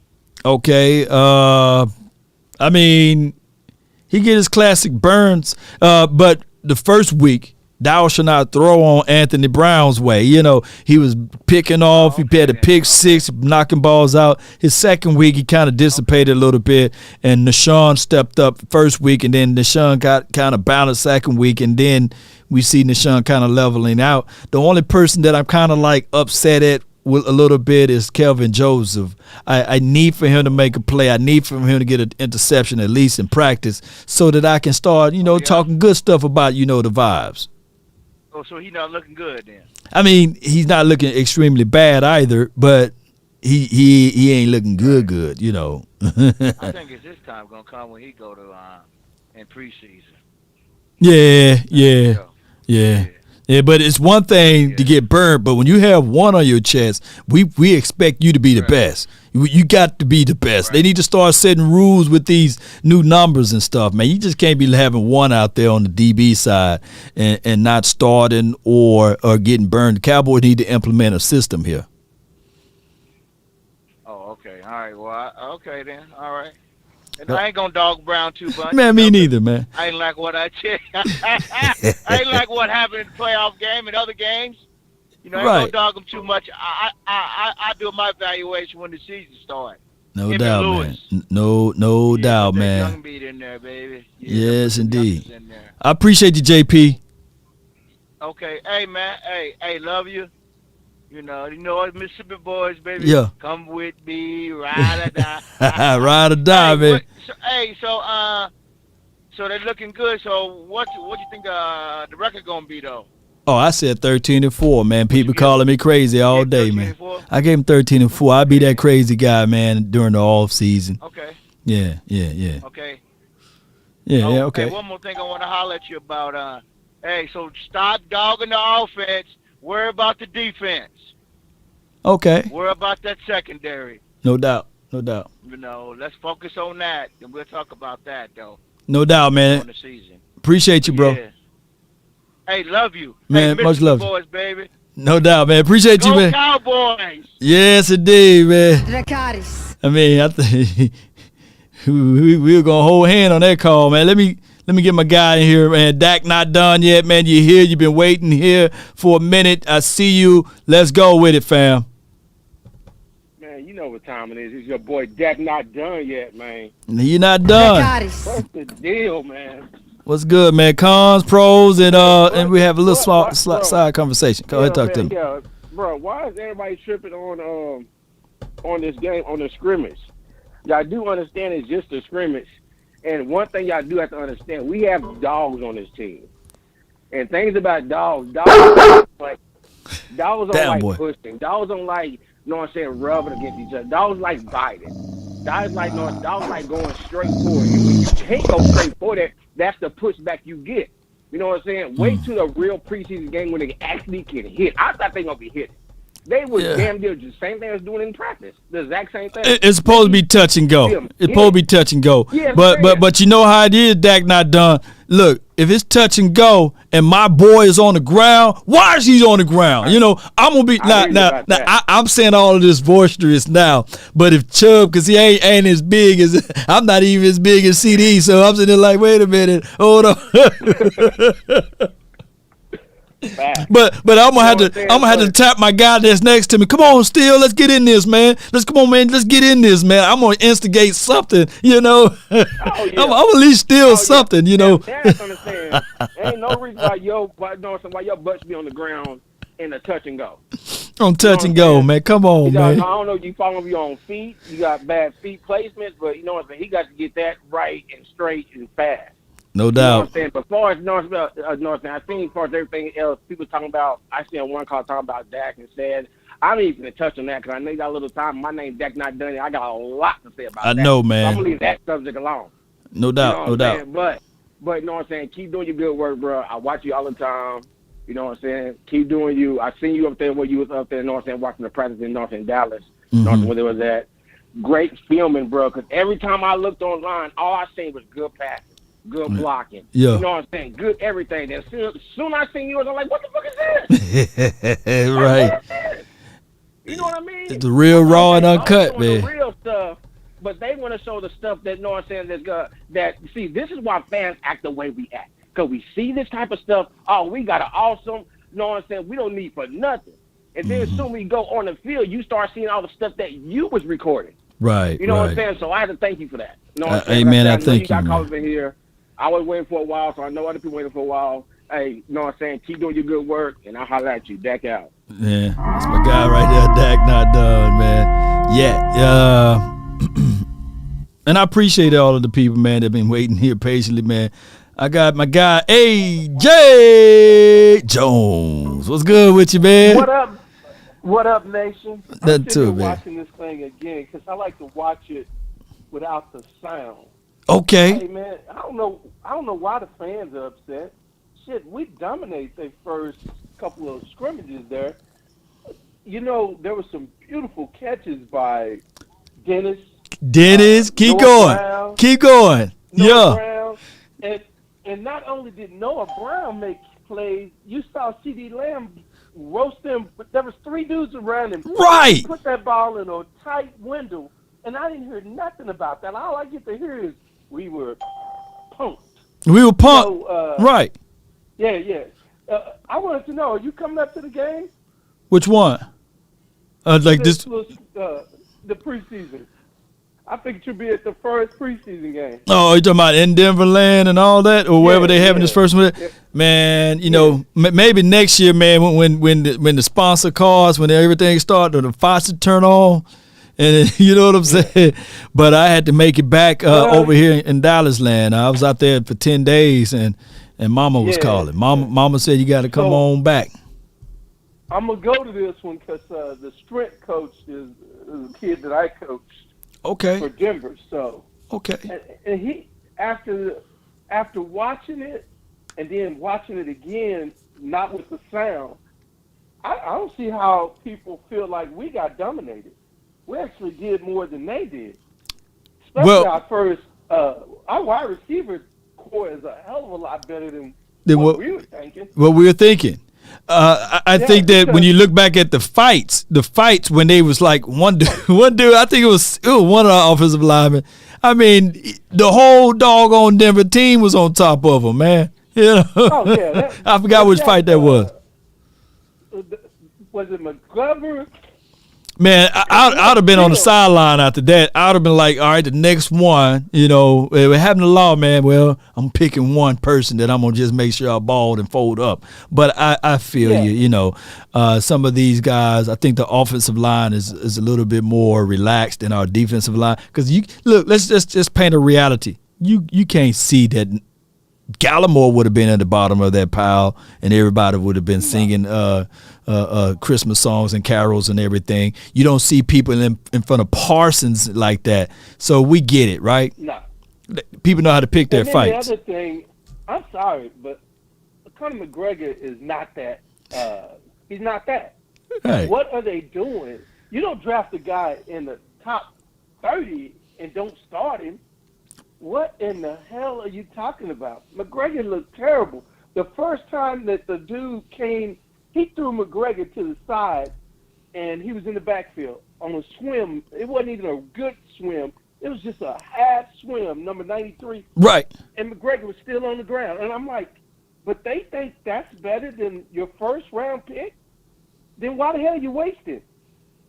You could have went and got another a damn linebacker or a right. quarterback or a safety or something if you're going to say that I'm just going to sit this guy. Right. Because it didn't look good for him. And then when I watched him, he did some good things, but he still don't know everything yet. So right. maybe they're bringing him along slowly from what I'm watching on film, because I'll tell you what I think they should do. What they do? Make McGregor the fullback, and run the BAM with that. Like we did last year. We ran the 12 men, but we put a fullback in, and McGregor was in. Yeah. I don't see how you start him. I just don't see it. And then defensive-wise, oh, man, Williams, he showed out. 54 was so quick. I thought I was worried about, I stopped worrying. Yeah. I'm not worried at all. I stopped worrying about, yeah. Yeah, Coach. No, Coach, I was just going to say this right quick. When you think of Sam Williams and you know how DeMarcus Ware used to get those offside penalties or what have you because he was so quick off the snap, I truly believe 54 is going to be like that for us. He's going to be so fast. And his team, when they looked at that package, if you look at the very first play, they showed a little bit of it, and they kind of went over to the other side. Little Russell, why do you think he threw an interception? Yeah, and then I want to say one other thing real quick. Defense fast. He would have had a touchdown on Cooper Rush the first throw deep. He wide open, dude. If he didn't overthrow it. Yeah. And I'm like, I just don't see how bad it was. I do see that you're going to have to talk to your boy OC about McGuggin, man, because he just wasn't that guy. I mean, he just didn't perform. I think the world of Conor McGovern as a right guard, but you got a staple piece there with Zach Martin, and I would like to see him a little bit as the center. Just give us a few reps or what have you as center to see whether or not that exchange go well. But I think that the Cowboys are very bullish on Tyler Biadasz, and they're going to give him every chance and opportunity to win that spot or to have that spot. Yeah, whenever they put that dude over him, 98 and 99, he was having problems. I mean, he was he was throwing him back in the club, dude. Yeah. When your bouncers get thrown out, then you ain't got no club to come to. So had him backing it up, man. Yeah. Yeah. But so what I would say is I was really pleased with our wideout. I'm not so pleased with McGuggin. And I'm damn pleased with the linebacker Williams and Cox, man. Dude, when you come off that kind of injury and you performing that high, you're doing all right. No doubt. It's just going to be time. So, hey, keep doing what you're doing, fam. I'm so proud of you. When I come home to Dallas, let's hook up. No doubt, man. Hit me up, man, and we'll cross to the line. Hey, let me. You got my other number, do you? No, I do not. You have to shoot it to me. I'm gonna say it on the airway, and then I'm gonna give you my other number. But I want you to do this for me. Give me 1 second here. Give me 1 second here, because I got to pull up this right here. Give me 1 second here, Coach, and I really want you to hit me up. It's 682. Hold on. 682. 214. 4087. And when you hit me up there, you know, I'll know who you are and everything. And then we cross path when you get back to Dallas. All right, what's that favorite drink, brother? Hey, man, you already know. Hand, dog. You already know how it goes down.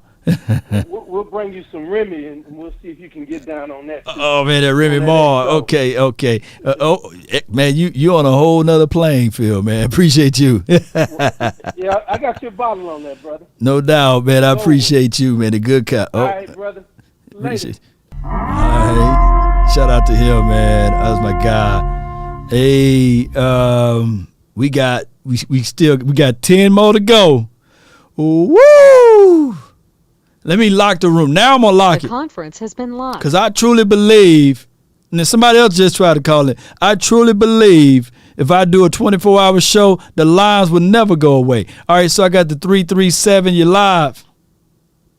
What up, Law Nation? God bless you and your family, my friend. I appreciate you, man. I thank you so much, man, for your love and adulations. What you have for this conversation? Yeah, so a couple of pros and cons, right?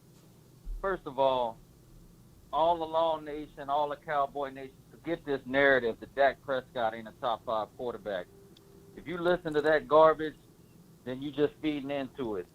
Now, Law, let me ask you something. How many times you ever heard that a quarterback should be accurate? I mean, 1,000 times, man. A quarterback need to be accurate. A quarterback, Dak is not accurate. Yeah. So last year, I think Dak was more accurate than Tom Brady, Justin Herbert, Matt Stafford, Pat Mahomes, Derek Carr, and Josh Allen. I could go on and on, right? Yeah, I mean, and everybody want to hit on his passing yards. How many did Dak Prescott play in 17 games or 16 games? 16. Because the guys in the top 5, they all played 17. So this narrative that Dak Prescott is not a top 5 quarterback is a joke. Now, you was quoting Tupac, so I'm going to give it to you raw from a military mind. Shout out to all the NCOs. I heard you, USAA. USAA across the USAA. So you already know. So you already know what you're dealing with old Diesel Lady, right? Oh, yeah. So let me just say this, man. Attitude is a reflection of leadership. That's a fact. All right? And I think the reason that this Cowboys team is going to win the Super Bowl, you got leaders on the field. All the Jason Garrett and Chan Gailey's, and then you can say what you want about Mike McCarthy. You got Dak Prescott on the offensive side, and you got D-Law, and you got Micah Parsons on the defensive side, and J-Ron Curse, who's falling out. And when you got that kind of leadership, the head coach only matters so much. Right. And I think that's the difference in this team above all other teams. So let's stop all the Dak hate, and to Orlovsky and Skip Bayless and Shannon Sharp and Stephen A. I'll quote you like Eminem said. Keep that bitterness in your mouth and keep my Cowboys out of it. Man. Go Cowboys! Yes, indeed. That's my guy, man.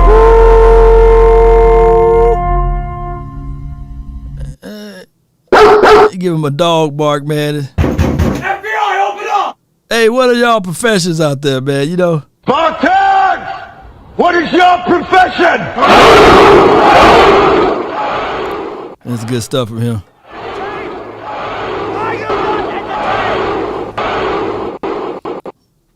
Well, my guy says gaming and married, Dak can't win playoff games. That's the difference.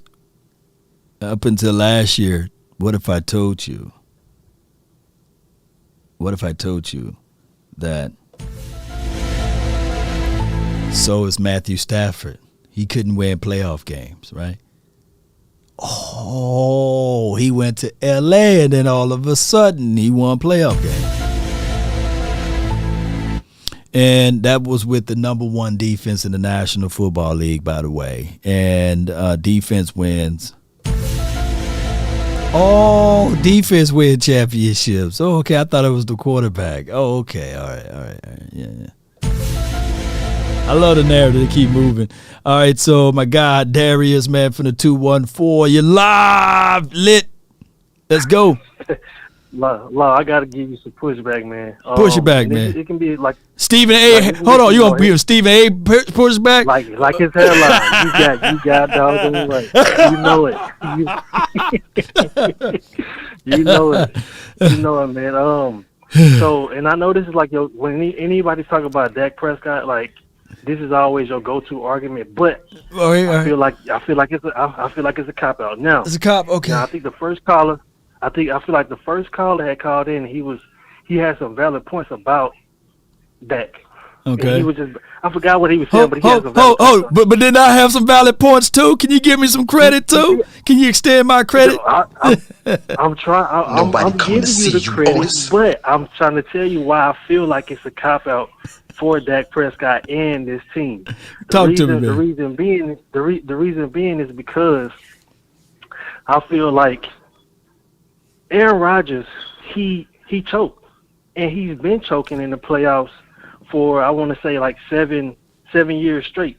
So they don't give us like that. They don't give us like a out, for not having beaten the 49ers, because quite honestly, we should have cut the head off the steak before they went on their run. Before the 49ers went on their little magic carpet ride. It was a nice one, but sorry, you know what I'm saying. But we should have cut the head off of them before they even got to Aaron Rodgers. They shouldn't even made it to them. And the reason why I feel like it's a cop out for when you bring up the point about Aaron Rodgers, because Aaron Rodgers has been choking for the past 10 years. That's why I say that. That's why I kind of feel like that. And it's just I feel like this year Dak, just point blank period, he gonna have to step. I love Dak. Dak is my dog. Yeah, okay. I love Dak. I'm not hating on Dak. For all the Cowboys fans, I'm telling y'all, that is my dog. But truth is truth. Dak is just gonna have to step up, just hands down. He just is. And the reason why I feel like that is because you just made a point about Matthew Stafford. Right. Matthew Stafford was still the same Matthew Stafford that was in Detroit. He was still that same Matthew Stafford in the Rams, but he just had a better organization that was able to cancel out his flaws and his deficiencies. To be quite honest with you, that NFC championship, they should have lost, hands down. They should have lost that game against the 49ers because Matthew Stafford threw a flat-out pick. Right. That's the L. That's the L for the Rams. And trust me, I'm not advocating for the 49ers to go into anybody's Super Bowl, by the way. I told my brother, I said, man, if it's down to the elimination part, I can't stand Green Bay. I can't see them. I will throw up again if the Green Bay Packers win another Super Bowl. I would have thrown up if the 49ers made it back to the Super Bowl. So, hey, I was like, at this point, let's go L.A., But, L.A. law, man, L.A. law. But this is the thing, though. This is the thing.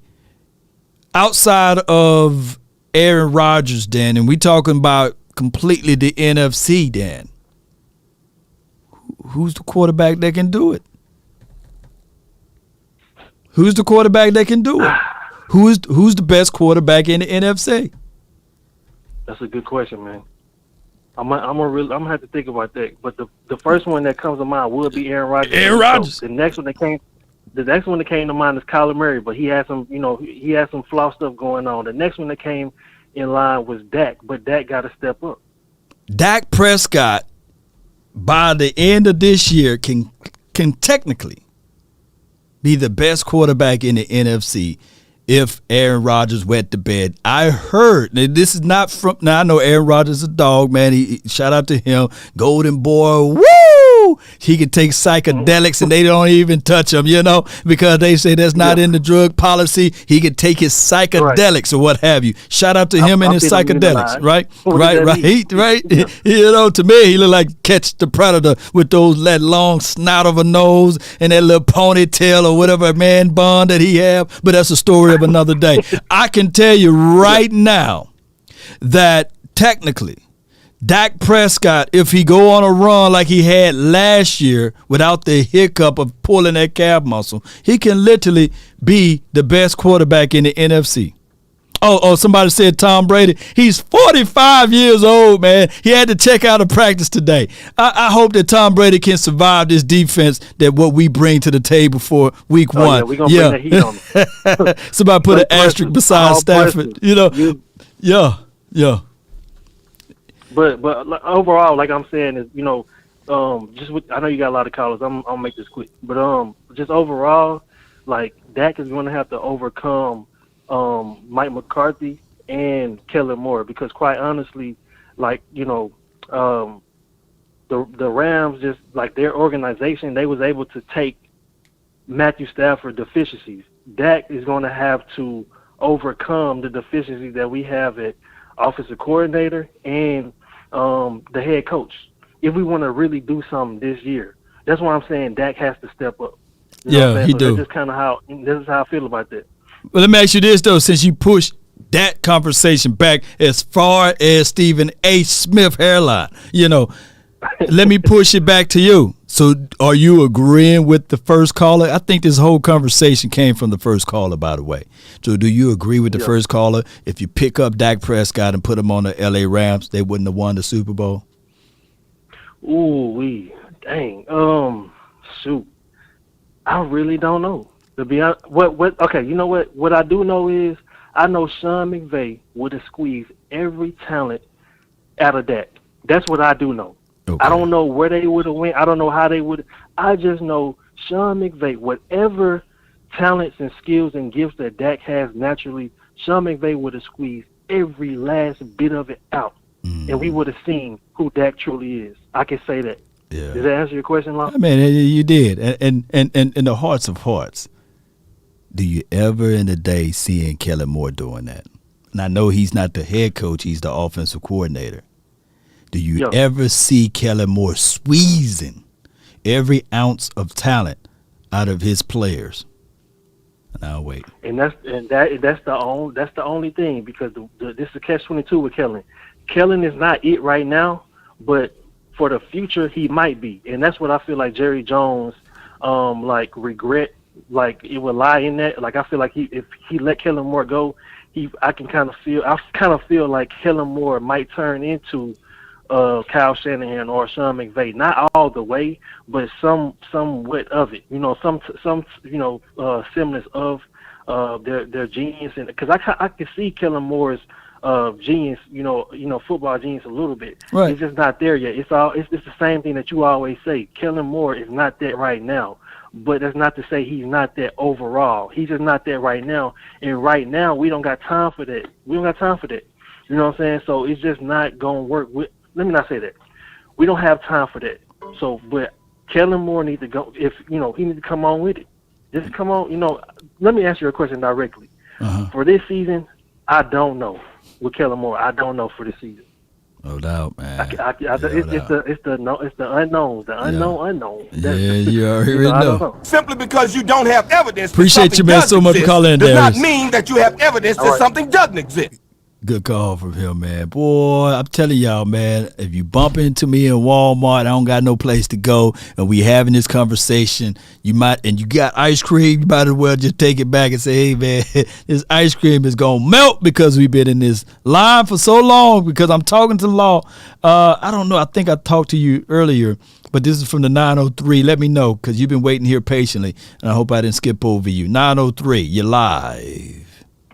Hey, brother-in-law, it's Theo. I've called your show about 3 times in the last year. Okay. I love your show. I've been watching since probably about last year right at time, around the time you guys did the roundtable with Jeff Okoye and Vosh and them. Okay. That's really when I got into the whole Cowboys YouTube field and actually got the truth behind the scenes. I appreciate it. And I thank y'all for all of that. I kind of want to push back a little bit on the softness that we saw in practice. Okay. Because I feel like we are trying to treat the situation as we're here to do a job. We're not here to fight. We're not here to argue. We're not here to run our mouths. Right. We're going to let you talk your mess, and we're going to get up out of here without any injuries, without fighting each other, because the moment we would have fought with someone, or the moment CD would have, slugged old boy hopping around for hitting Zeke like that, it would have been all over the news, and CD would have been suspended for 6 games. Dang, I didn't even look at it that way, and I'm quite sure that the players union is going to look into this, and then that I think that the Cowboys and the Broncos may still get fined because this is a soft league, and they're going to talk about player safeties. And then another thing too is you got a bunch of guys that's not getting or going 100%, and if anything, they should have had to join practice, but it should have been a closed practice, not visible to the media, and that way they can carry their own narrative their way. I feel what you're saying. Because and we've seen it before. I mean, look at how there was talks when Connor Williams stood up to Aaron Donald last year, and if it would have really gotten into something big then, there was already talks and rumors around the league talking about, Connor Williams should get a 1-game suspension for instigating that with Aaron Donald. I remember that. Yeah, I remember that conversation. Yeah. As a Cowboys player, you have to be conscious of how the league foresees you, and every time it turns around, something shady can go around. We usually end up getting the raw end of the stick. The one thing I'm most concerned about, the one thing I'm most irritated about, though, from everything else, is the pre-snap penalties that we had. There was just too many of them. Zach opened up the camp with, we got to be smarter, and yet we're still showing that we're not smarter there. Outside of that, today I felt really excited to see what I can see in the run game. Yes, there were some plays where it was blown out, but there were still quite a big holes for our running backs to run. I think it was Mike Daniels who had a big 20, 25-yard run towards the end of the practice. And then that goal line where 66 ended up being on the ground, but I think 66 got the pancake, and then as he got the pancake, he was flipped onto the back. He was flipped on the back, and everybody piled on him, And Terrence Steele also got the pancake there, too, and that's really what set off the scrum there, because both guys pancaked those dudes, and then Zeke scored. So I like the tenacity in the trenches, but I do feel like maybe we should have stepped up a little bit more, but at the same time, I kind of understand this is a softer league. Now, going off the Joe Philbin stuff, he has to go. Thank you, man. Hey, the way you was going with it, I thought you were gonna be like, man, hey, get off my Uncle Joe Philbin. I thought you was going that way, but keep going. I followed Joe Philbin a lot. Oh, you do? Do quite a bit. He did quite a bit in Green Bay, but then when he went down to Miami, that offensive line it kept getting worse and worse and worse. And so I thought he might be able to do something again, coming back and being just an offensive line coach. And our offensive line has not grasped to his techniques. Right, technique. I feel like we're back to when we try to pull that guy in from Cincinnati, who had all those amazing years as the Cincinnati offensive line coach, but then he was trying to teach Zach Martin and Tryon Smith how to block, and these were all pros. So I really wish we could go back out and get a Bill Callahan or a Mark Cole or someone from, the assistant O-line coach from Tennessee, or even Green Bay again, or, just someone like that who has shown the complexity to teach both a zone and a power run game. But that's Jerry and them. They got to make that choice. I think the reason why Connor is starting so much, or from what we're seeing, is I think it's a 2-part issue. Okay. Or a 3-part issue, actually. 3? Okay. The Joe Philbin favorite stuff, we saw that play out last year. Right. I feel like maybe that's playing into it. But then we also, at times during the beginning of camp and beginning of the year and stuff, when we did draft Tyler Smith, we talked about how he's going to have to earn his position. Okay. He's going to have to go in and fight for that position. And sometimes it looks like that when Connor McGovern's starting from the get-go and then going. I hate that approach because I really feel like Tyler Smith has already shown to be the better player. Man. But I can see how the coaches are saying, no, he has to earn it. And then the third part of it is I don't think they're comfortable in their own self to get Tyler Smith to be ready. I don't think they think he's ready. Let me ask you this, though. Let me ask you this. So you made some great points, man. You very thorough. You're a cerebral guy, man. I can tell. One thing I can tell you this too is it's depending on the positioning coaching. Like, if I was to sit people down and say, is Dennis Houston like light years ahead of Noah Brown? Is he light years ahead of T.J. Vasher, Simi Fehoko? I don't know. I would say no. I would say that the person with the experience is Noah Brown. He should get that starting role as the opening guy. But we see Dennis Houston running out there with the first team, already leapfrog Noah Brown and already leapfrog Simi and all of those other boys. So it goes to the individual coaches as well as the overall coach, of course, but it goes with trust.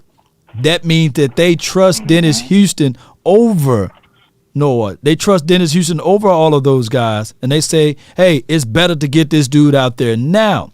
Now, it goes all the way to this point now that we can see beyond the politics of it and say, all right, it's just the fact that Joe Philbin just don't like him, just don't like Tyler Smith. Because at this point, why in the world on the same offense Dennis Houston getting all of those reps and not Noah Brown?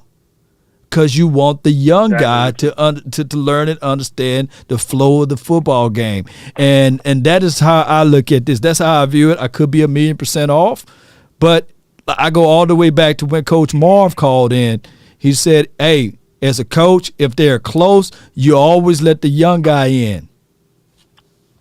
I agree, and that's why I hate the approach that Philbin's going with it. Because to me, I already see that Smith is the better left guard.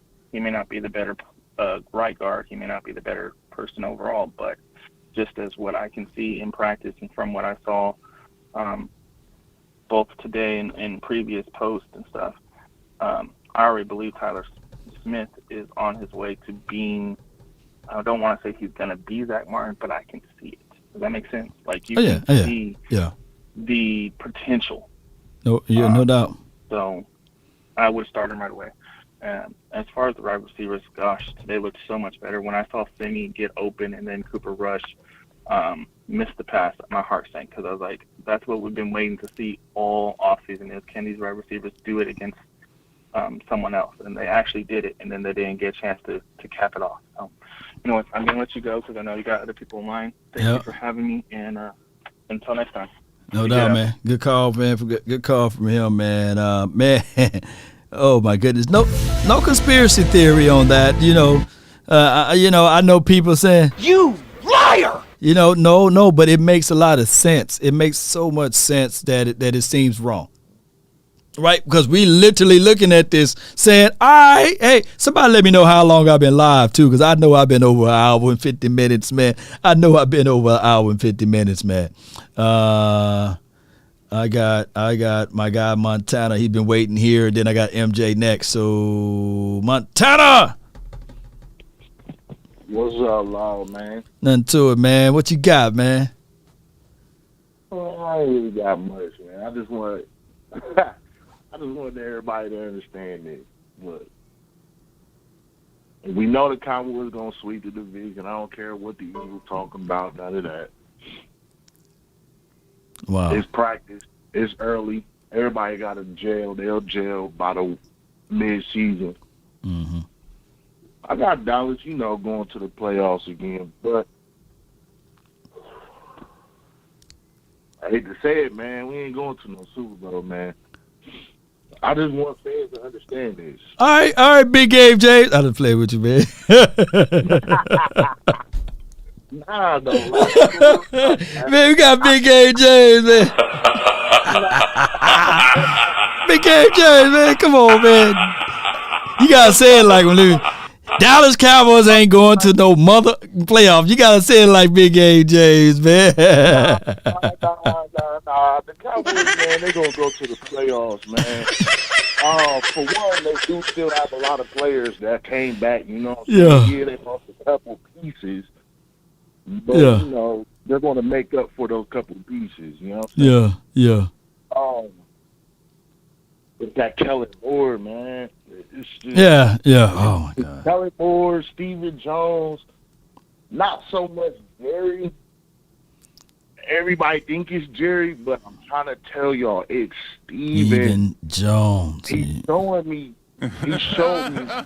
on why when he gets it, all this team, y'all might as well go ahead and just throw your hands in the air because Stephen is not the one.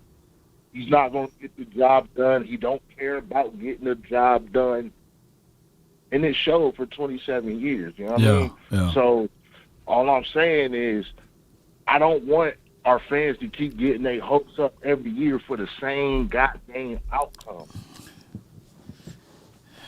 I just want you to relax and pay attention. You make your own decision. Don't mean that you got to stop claiming the Cowboys. All I'm saying is right. Self. Just be real with yourself. Like, hey, man, this is what I'm seeing. So I might as well get prepared for it. I just want y'all to do the same thing. Stop saying, oh, we're going 15-2. We're going undefeated. We're going to the... No, it don't work like that. It's not happening. The Cowboys is going to lose games they shouldn't. They did it last year. Doesn't mean that it's going to change this year. I don't care how many stars is on the team. They're going to lose games that they should not. It's just going to happen that way. Tyron Smith is going to get injured. It's just going to happen that way. Look at this. Somebody come look at this. It's there. Look at this. Somebody come and look at this. Has changed. Look at this. They have not showed me that anything has changed. I feel you, man. You done sapped me, man, Montana. I thought you was going to at least be like, man, look, just wait and see. But you got the crystal ball over there, man. But we gonna sweep the NFC East though. Yeah, we gonna sweep them. NFC East because hold. So we got 6 games there. So we 6 games there. All right. So where we gonna get the other? Because I got us as at least 10-win team. So where you got the other 4 wins? Where you got the other 4 wins? I'm gonna say this to you. Dallas is not about to lose to no Justin Fields. I love Justin Fields. Don't get it twisted. Oh, Chicago? Okay. I love Justin Fields. He's an animal. He's an animal. So we 7-10. We beat Chicago. Who's the other win we're gonna get? We're gonna beat the doo-doo off of Chicago. All right, so we 7-10. Doo-doo off of the Jaguars. That's 8-10. I mean 8-0. Go. We're not gonna play no games with the goddamn Bucks. I don't care about no Tom Brady. Okay, that's 9 wins. No Mike Evans. None of that. Okay, so that's 9 wins. Who else we gonna win one with? Texans. Nah, we don't play the Rams. We play the Rams. We play the Texans too. Because we already got the 6 wins. Oh, the Texans, that's a dub. So that's 10. That's 10 right there. That's 10. All right. So I'm telling you, that's 10-7. Man, we're going to expose the Bengals. So that's 11 wins. Losing to the Bengals. Everybody got us losing to the Bengals. I stay in Columbus, Ohio. I live in Ohio. Bengal fans is shook that they got to play Dallas. They don't want to play us. That's 11-6 right there. So do you got any more wins on that calendar? Who we play? The Vikings? Yeah, that's Vikings. Dub. So that's 12, right? That's 12. God dog, boy. You reviving me now, baby. 13-4. I say we go 13-4. See? I say Dallas go 13-4. All right, so we 13-4. That last year 13-4 gave you the number 1 seed in the NFC. So I ain't talk you into this because you said that, what you said. So now we got a home game. We're 13-4, the number 1 seed in the NFC. Who we play and who we lose to? No, I don't think Dallas losing that game. They're gonna win a divisional. All right, we win the division. We just not gonna go to the Super Bowl. But I got Dallas probably, you know what I'm saying? I got Dallas in the NFC Championship, man. Man, shoot, don't you know I'm going Donkey Kong crazy? Look, they might just win that game off the strength of my beard, fam. Because I'm going to be crazy in that game. They're going to be like, Lord, man, we're going to win that one. Nah, they too young. They too young. They don't have that experience yet. Let them taste it first. You know what I'm saying? I think they're a year off away from probably getting to the Super Bowl. But the Jones but hold on, fam. What, were they young in '93? Yeah, but were they embarrassed in '92? They was embarrassed in '92 and they won it in '93. I know. I was I done reverse talk. I done reverse this thing all the way over, baby. We going to the Super Bowl now, man. Look, man. We don't do it. For real, huh? Like, I wouldn't even be mad if it won't hurt. It will sting. I will feel like your brother, like, oh my God. Yeah. But it shows me, like, okay, the Joneses shut me up. I was wrong. Let me eat my crow they really wanted. You know what I'm saying? I just want them to stop playing with the fans, especially the ones who are season ticket holders. Stop playing with those people. Stop it. Stop lying to these people. Stop talking, shut the hell up, and get the job done.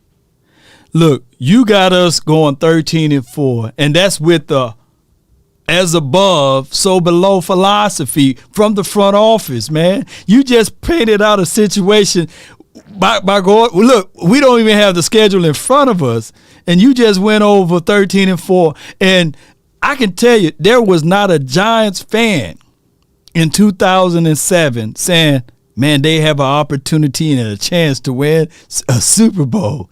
And they knocked off the number 1 seed and got hot in the playoffs. So anything can shake. That's what I'm just saying. Just get me in the playoffs. I don't care if we 10-7, 13-4, or even if we get in that thing crazy like 9-8. I just see if we can get in here, man, boy. I'm just going off of August. As of August. You know what I'm saying? Yeah. As of August, as of right now, I got Dallas going 13-4 with an NFC Championship game appearance. Now, that's okay because, like I said, it still shows me that the Joneses care, that they want it. As of right now, even with that record, they still look like they don't want it. Man. They just talking. Man, I appreciate you so much, my dog, man. You my dog, man. Hey. You my dog too, Lord, I appreciate you, man. Let's go, man. Let's get it. Always go Cowboys. My guy right there. Montana. Y'all see him in there, Choctaw, man. Montana called in like Big Game James, ended like Law Nation, baby. That's what I'm talking about, man. Let me know if I'm wrong, man. Choctaw, let me know if I'm wrong. You called in like Big Game James, but you ended it, baby, like Law, baby. That boy called in. That boy called in and said, man, we ain't gonna do anything. We went over that schedule and it ended up being 13-4. Don't y'all know? Don't y'all, baby, I just want y'all to know if the Cowboys go back to the playoffs, man, that would be a miracle in this half as well, because it's been a long time since the Cowboys went back to back to the playoffs, man. Last but not least, man, I let Choctaw go ahead of him because I know that he's going to bring the heat. He's finna talk about everybody who talked today. Look, y'all be prepared. I'm just saying, MJ, look. Try not to be so vocal with it, but be vocal with it, if you know what I mean. I just got kids watching, but I don't want you to temper your passions, though. I want you to deliver all of your passions, but know the kids watching, though. MJ from the 206, you in the mix. What up, Lord Nation? What up, Cowboys? Yeah. How you doing? What's hey, good? man, be ready. Hey, let me tell y'all something. Now, the last caller, that means you want us to go to the Super Bowl. And I can feel your pain. You like all of us. You're like, man, is our offensive coordinator going to call the right play? Is my quarterback going to step up to the right spot? Is my defensive line in the middle going to stop the run? And is my special teams going to do good? Them the 4 foes. If we do the 4 foes, what grade we tipping, baby? Super Bowl. That's the Super Bowl, baby. The 4 foes. Everybody remember, the 4 foes. Now, let's get back to that practice. 78, put that man on his butt and pancaked him. They got mad. They want to fight. I mean, listen, we're talking about practice. But the coach, he said, man, the caller before that, he was right. Ain't no sense of using all your energy. It's still just practice. It's still practice. Yeah. You know what I'm saying? And they don't want to hurt themselves. You know what I'm saying? Hurt your knee, hurt your, let's say that for Saturday. Yeah. And we're going to see who's going to really make the team. Now, that's when we get to tackle, really. That's going to show on Saturday. And the week before, we're going to see who's going to make this team. Now, Cowboy fans, hey, we got a good chance. To me, it look good. I don't know what some other people saying out there. Talking about, they playing soft. Man, get out of here with that stuff. Them guys not playing soft. It's like you said, Law. If they really want to get them knuckles up, you notice something? I'm going to tell you what they doing. If y'all, I'm going to educate them, Law. Yeah. They playing the players there before to see if they're going to keep them on the team. They ain't going to cut 95. He didn't play that much. Right. 73, they just making it go. So 66, if something happened, 66, because last year, the coach didn't like him there. They're trying to give him reps. Yeah. Like you said, last year, they should have kept 66 in the game. They try to blame it on him. No. 52 still was horrible. You listen to Broadus. I love Broadus, but Broadus sometimes, if he coaching our team, we'll have the wrong players. We won't have number 11. We probably won't have number 7. We probably won't have a lot of players if he was a scout. Sorry, Broadus, because the players you was picking, them guys are bums on other teams. No doubt. So hey, Cowboy fan, we in a good thing. Will McClay know how to coach. Hey, and I told you, and me and Law said it. What we said, Law? Number 50 was getting in there. He would have 3 sacks in the game. Harper. Yeah. Oh my God. I know what play you're talking about in practice. In practice, in scrimmage. That 50 is fast, man. Yeah, you're done. That 50 is fast. And I'm going to tell y'all something. What's going to save us, and I had to tell you, number 51, that's his pet peeve. He don't let linemen get on him when he gets to the middle. He's big. We got a man in the middle. That plug, that's over with. Ain't nobody running up that middle. San Francisco, Law, your brother, I tell him, I love to play him again and try to run up the middle this time with 51. Watch what happens. That's over with. Over with. You know you can't run the outside on us. So, God, don't panic. And I told y'all, the receivers, hey, Will Greer, I wish you didn't have it. That would have been a touchdown, 2 bombs in a row. Yeah. Number 10, you better, excuse the French, number 10, you better get your head out of your butt. Yeah. That number 15 gonna take your spot, boy. Cause when he was throwing them bombs, if he'd have been in the game, that's 2 bombs. 2 bombs. Yeah. Come on, man. So, God, don't panic. Let's wait to the practice, the real game on Saturday, and then everybody take your notes. Yeah. Don't hate. Get a player that did the best, and did the player that did the worst. I'm gonna be great because I know Law's gonna be great because they playing all them young boys, and we gonna see who we gonna keep. No doubt. Steel cut steel, iron cut iron, And how about them Cowboys? Hey, come on, Cowboys. Don't give up. I think we could do it. Let's the 4 forwards. Remember, Law Nation.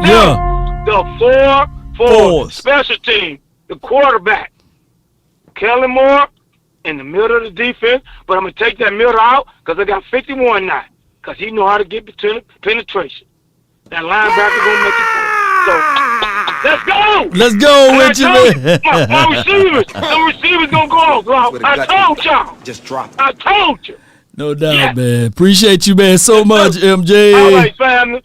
Let's get the lights up along. Yeah, man. Appreciate y'all, man. Round of applause to everybody who called in for this marathon show, man. Goodbye. Oh, my God. From the 804, man. Just call back on the next episode, man. I try to get everybody in, man. It was over 30 calls in the queue. Over 30. Y'all rewind the tape, man. It was like 30 of y'all just sitting there chilling, eating your oodles and noodles. My belly touching my back over here. I done went through a lunch break and all of the other breaks that I supposed to have. A coffee break. You know, I had to go get me some water to replenish my throat juice over here, and I gave you guys straight talk. It was good. It was wonderful. We had energy. We had highs. We had lows. We agreed with some callers. We disagreed with some callers. Some of y'all were some ballers. Hey, you know, it was some good stuff. I even got some hen on the way. Man, I love y'all, man. Y'all just don't know, man. Y'all make me feel good over here, man. Man, you know. Are you not entertained? Are you not entertained? Yeah, we entertained over here, baby. You know, and if you didn't like the show, man. You must be out of your goddamn mind. Come on, what's wrong with you, man? And come on, man, if you watched all of this, it should be 1,000 likes in here, but I know y'all watched and y'all didn't even hit the like button. Come on, man. Shame. Shame. How dare y'all, man? Shame. Oh, man, I love y'all, though. Real talk, man. Let me see if I can give a shout-out to those who donated, man, because I know somebody done dropped some coins in here a little earlier, and I didn't get a chance to get around to you. And I promise you, I'm going to figure out a way to give back to you guys that give to me, as they say. I know it was somebody in here. It was somebody in here that dropped the little coins up in here. Shout out to my people on the Facebook, man, for the 200 stars. It's from Pablo. It says 3 hours ago. That's crazy, huh? Lamont Robertson, man, appreciate you. My Twitch, John Cunningham, appreciate you for dropping coins over there, man. I'm live on Twitch, baby. Jay, appreciate you. Kenyon or Kevin Green, appreciate you. Thank you guys so much. Mickey Cox, thank you. Super chat, he says y'all better get them likes up. Law put in overtime, man. I put in overtime, man. I know that there's other people that do this type of work, and I truly appreciate you guys for helping me out and other content creators and Cowboys.com. We all one big, huge family. We all don't look alike, but baby, man, if y'all cut us, we might throw them hands, but we all bleed silver and blue. I'm gonna throw them hands now. You cut me with, don't shank me with the butter knife, man. Y'all know how this goes, man. And yeah, I'm on Twitch too. I'm everywhere, bro. I'm on MySpace and Black Planet too. You can see me there on Twitter and Twitch, as well as Law Nation on both Facebook pages. And check out Cowboys Experience, man. A unique, beautiful platform. Let me play this again because I really want to see y'all just loaded up at this first event, and we're going to have a good time. The Cowboys Experience introduce you to a whole new way to enjoy a Cowboys football weekend. Experience the ultimate Cowboys player and fan event at Toyota Music Factory on the Texas Lottery Plaza, making lasting memories by booking at cowboysexperience.com today. That's 817-888-1726. I appreciate you guys so much. Jump into the mix and be a part of this movement. And that's what I'm going to call it, the movement. You know, part of the Cowboys movement, the HBOs and the S game, man. Share gang. Appreciate you. Jay Worthy. I'm going to read some of your comments too on my way out.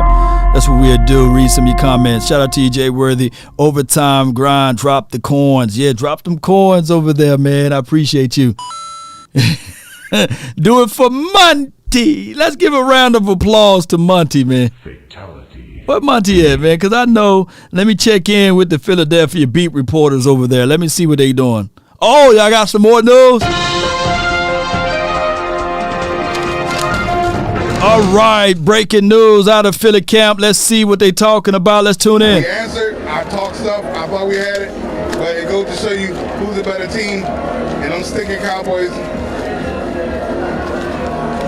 You're crying. I'm hurt.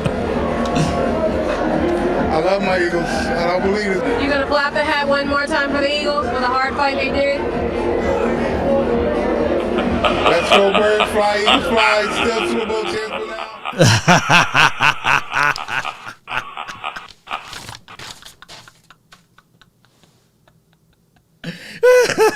now. Shout out to you, Daryl, man. Thank you for the $1.99 for your mind, man. Hey, I love it, man. Shout out to my Eagles, man. I can't wait. I've been trying to get my other brother on the show. Look, I kid you not, we are not bandwagon fans. It's just somehow the roll of the dice is just like that. My mom, she's a Saints fan, right? And she's a diehard Saints fan. She literally, when we was talking about like in the 80s and the 70s, she was that lady that rooted for the Saints. I'm just so happy that I didn't even look the Saints way in the early 80s. It was always Cowboys for me.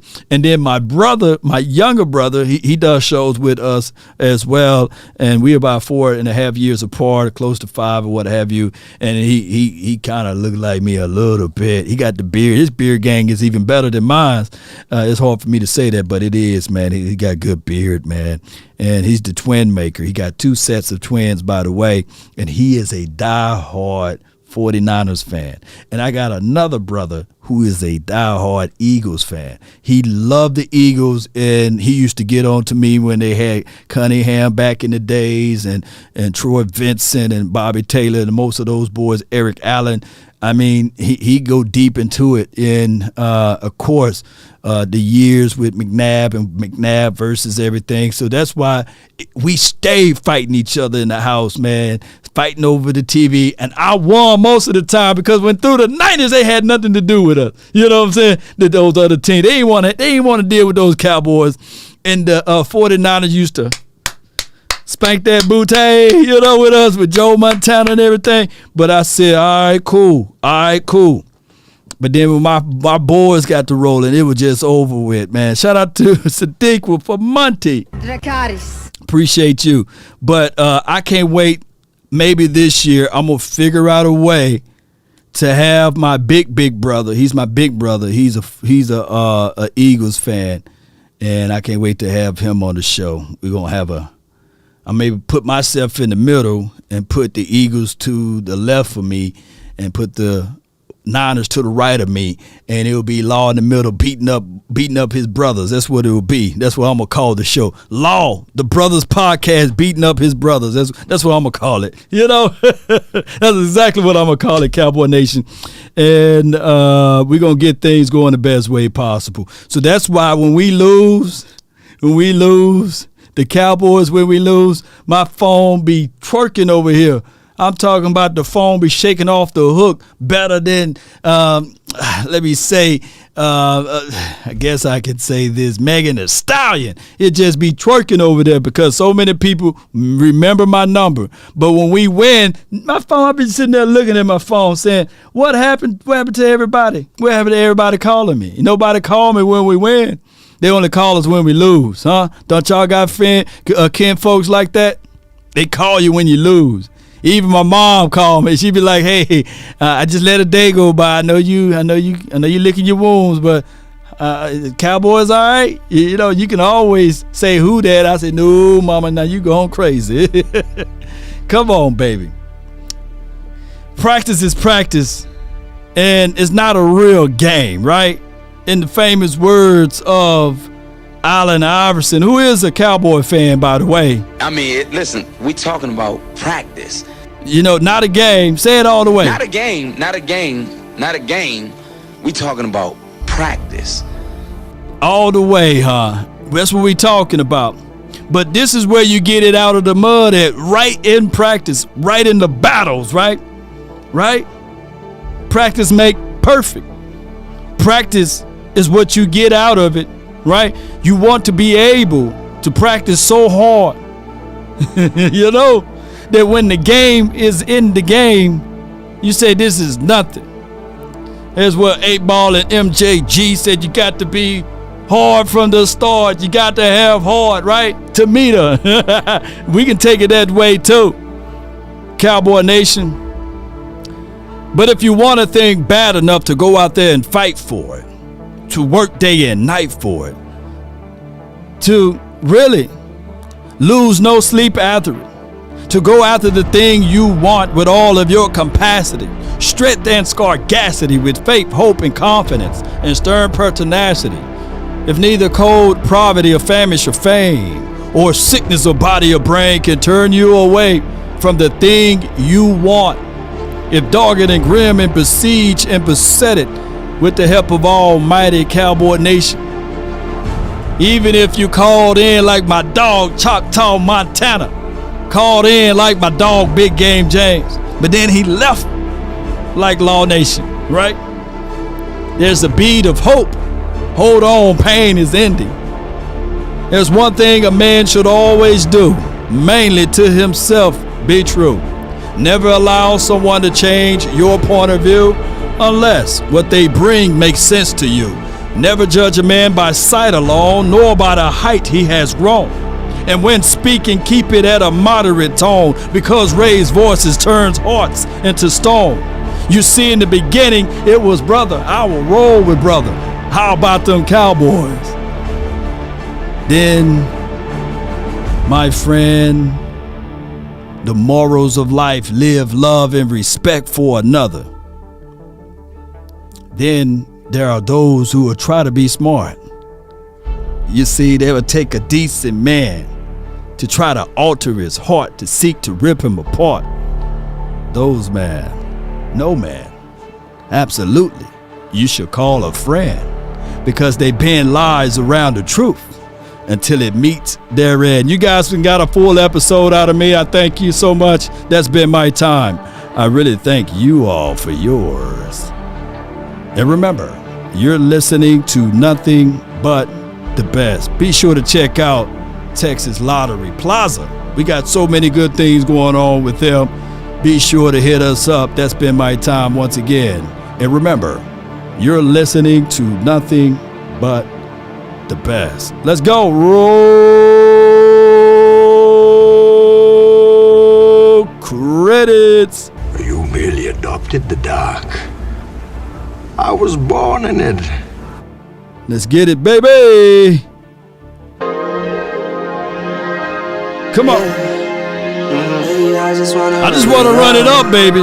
Kind of check or something. I've been really in the feel letter, yeah. Come on, yeah. I've been really in the feel letter, wish I let her feel lately. I just wanna run it up. Don't need no deals, I make the deal. Have to ticket to a meal lately. I just wanna run it up. Yeah. Shout out to my guy Jay Lombardi, Mickey Cox, Alex, the last eagle alive, baby. Alex does a good job, man. Need them ones, I need them fives, need them tens, I need that change to the safe, got blues inside. Sadiqua, shout out to all of the super chats. Shout out to you, Cunningham, 22, touch it to the game. It's a party, baby. Who it long? Come on. Who run it? Still the same, not switching sides, now it's about loyalty. You switch sides off for the bag, and that's worth more than me. I mix Nike with designer, I experiment. Come on, who experimenting? You just rock what's on the shelf, and I'm not feeling it. Shout out to you. One, but baby girl, it's nothing real as this. Nothing real as this, baby. Hey. I've been really in the field, let her rush, I let her feel lately. I just wanna run it up.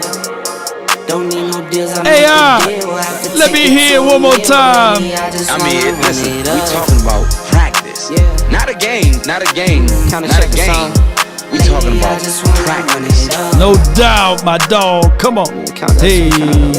Lately I just wanna run it up. Yeah. Shout out to the donation. I just be off the We dome. wasted. I never own no chrome. Come on. Too many foes and clones. Too many. Yeah. I be at home alone. I be in zones alone. I be on my own. Yeah.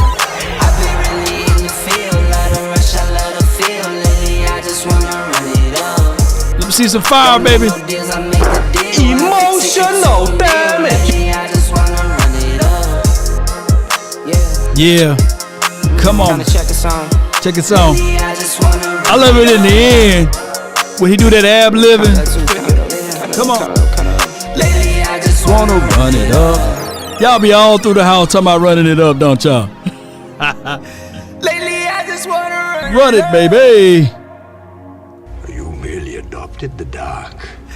Lately I just wanna Yes, indeed, man. Let me get on up out of here, man. My outros be the longest in life, but I know my dog's still here. Y'all ain't going nowhere, you know?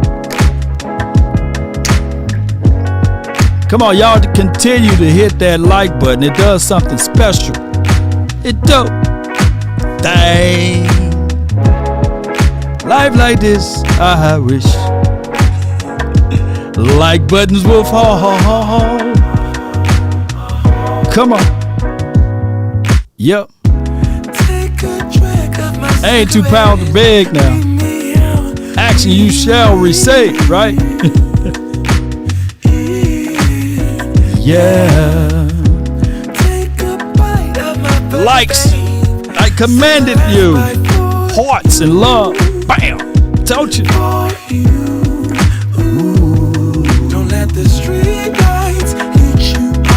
Don't let them hit you. Let me tell you what it sound like when they hit you.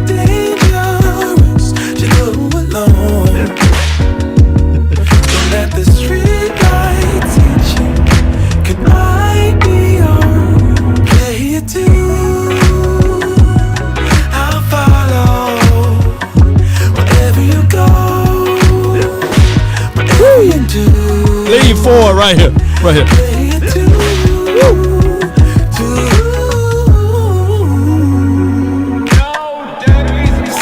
Shout out to you, Mickey Cox. And another one. I know y'all be singing this one.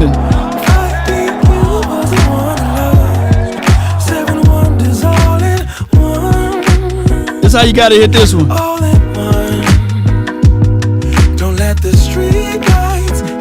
Riding around your Cutlass, your 88 Cutlass. You know it's dangerous. Had a Lincoln Continental back in the day. It took me 2 days to get out of it.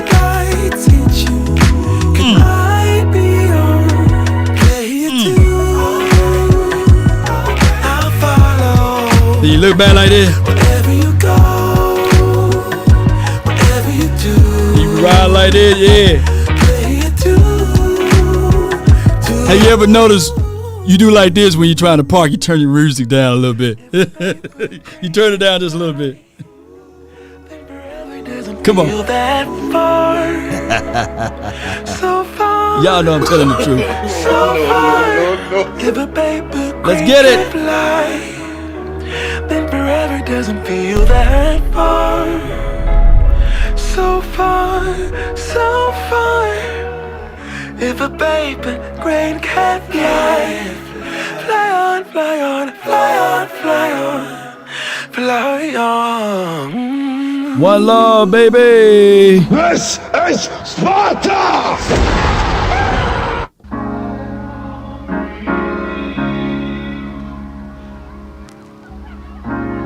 Monty. Be your biggest fan. Big Sarge, man. One love. Really tough, Tony. really rough. Sally Lawyer. Thank you. Working. Dre There's Day. something inside of you that says, I just have to follow that. Because you don't know. Let me park this 88 Cutlass. Or this Lincoln Continental. Shout out to them. Who had those Monte Carlos out there?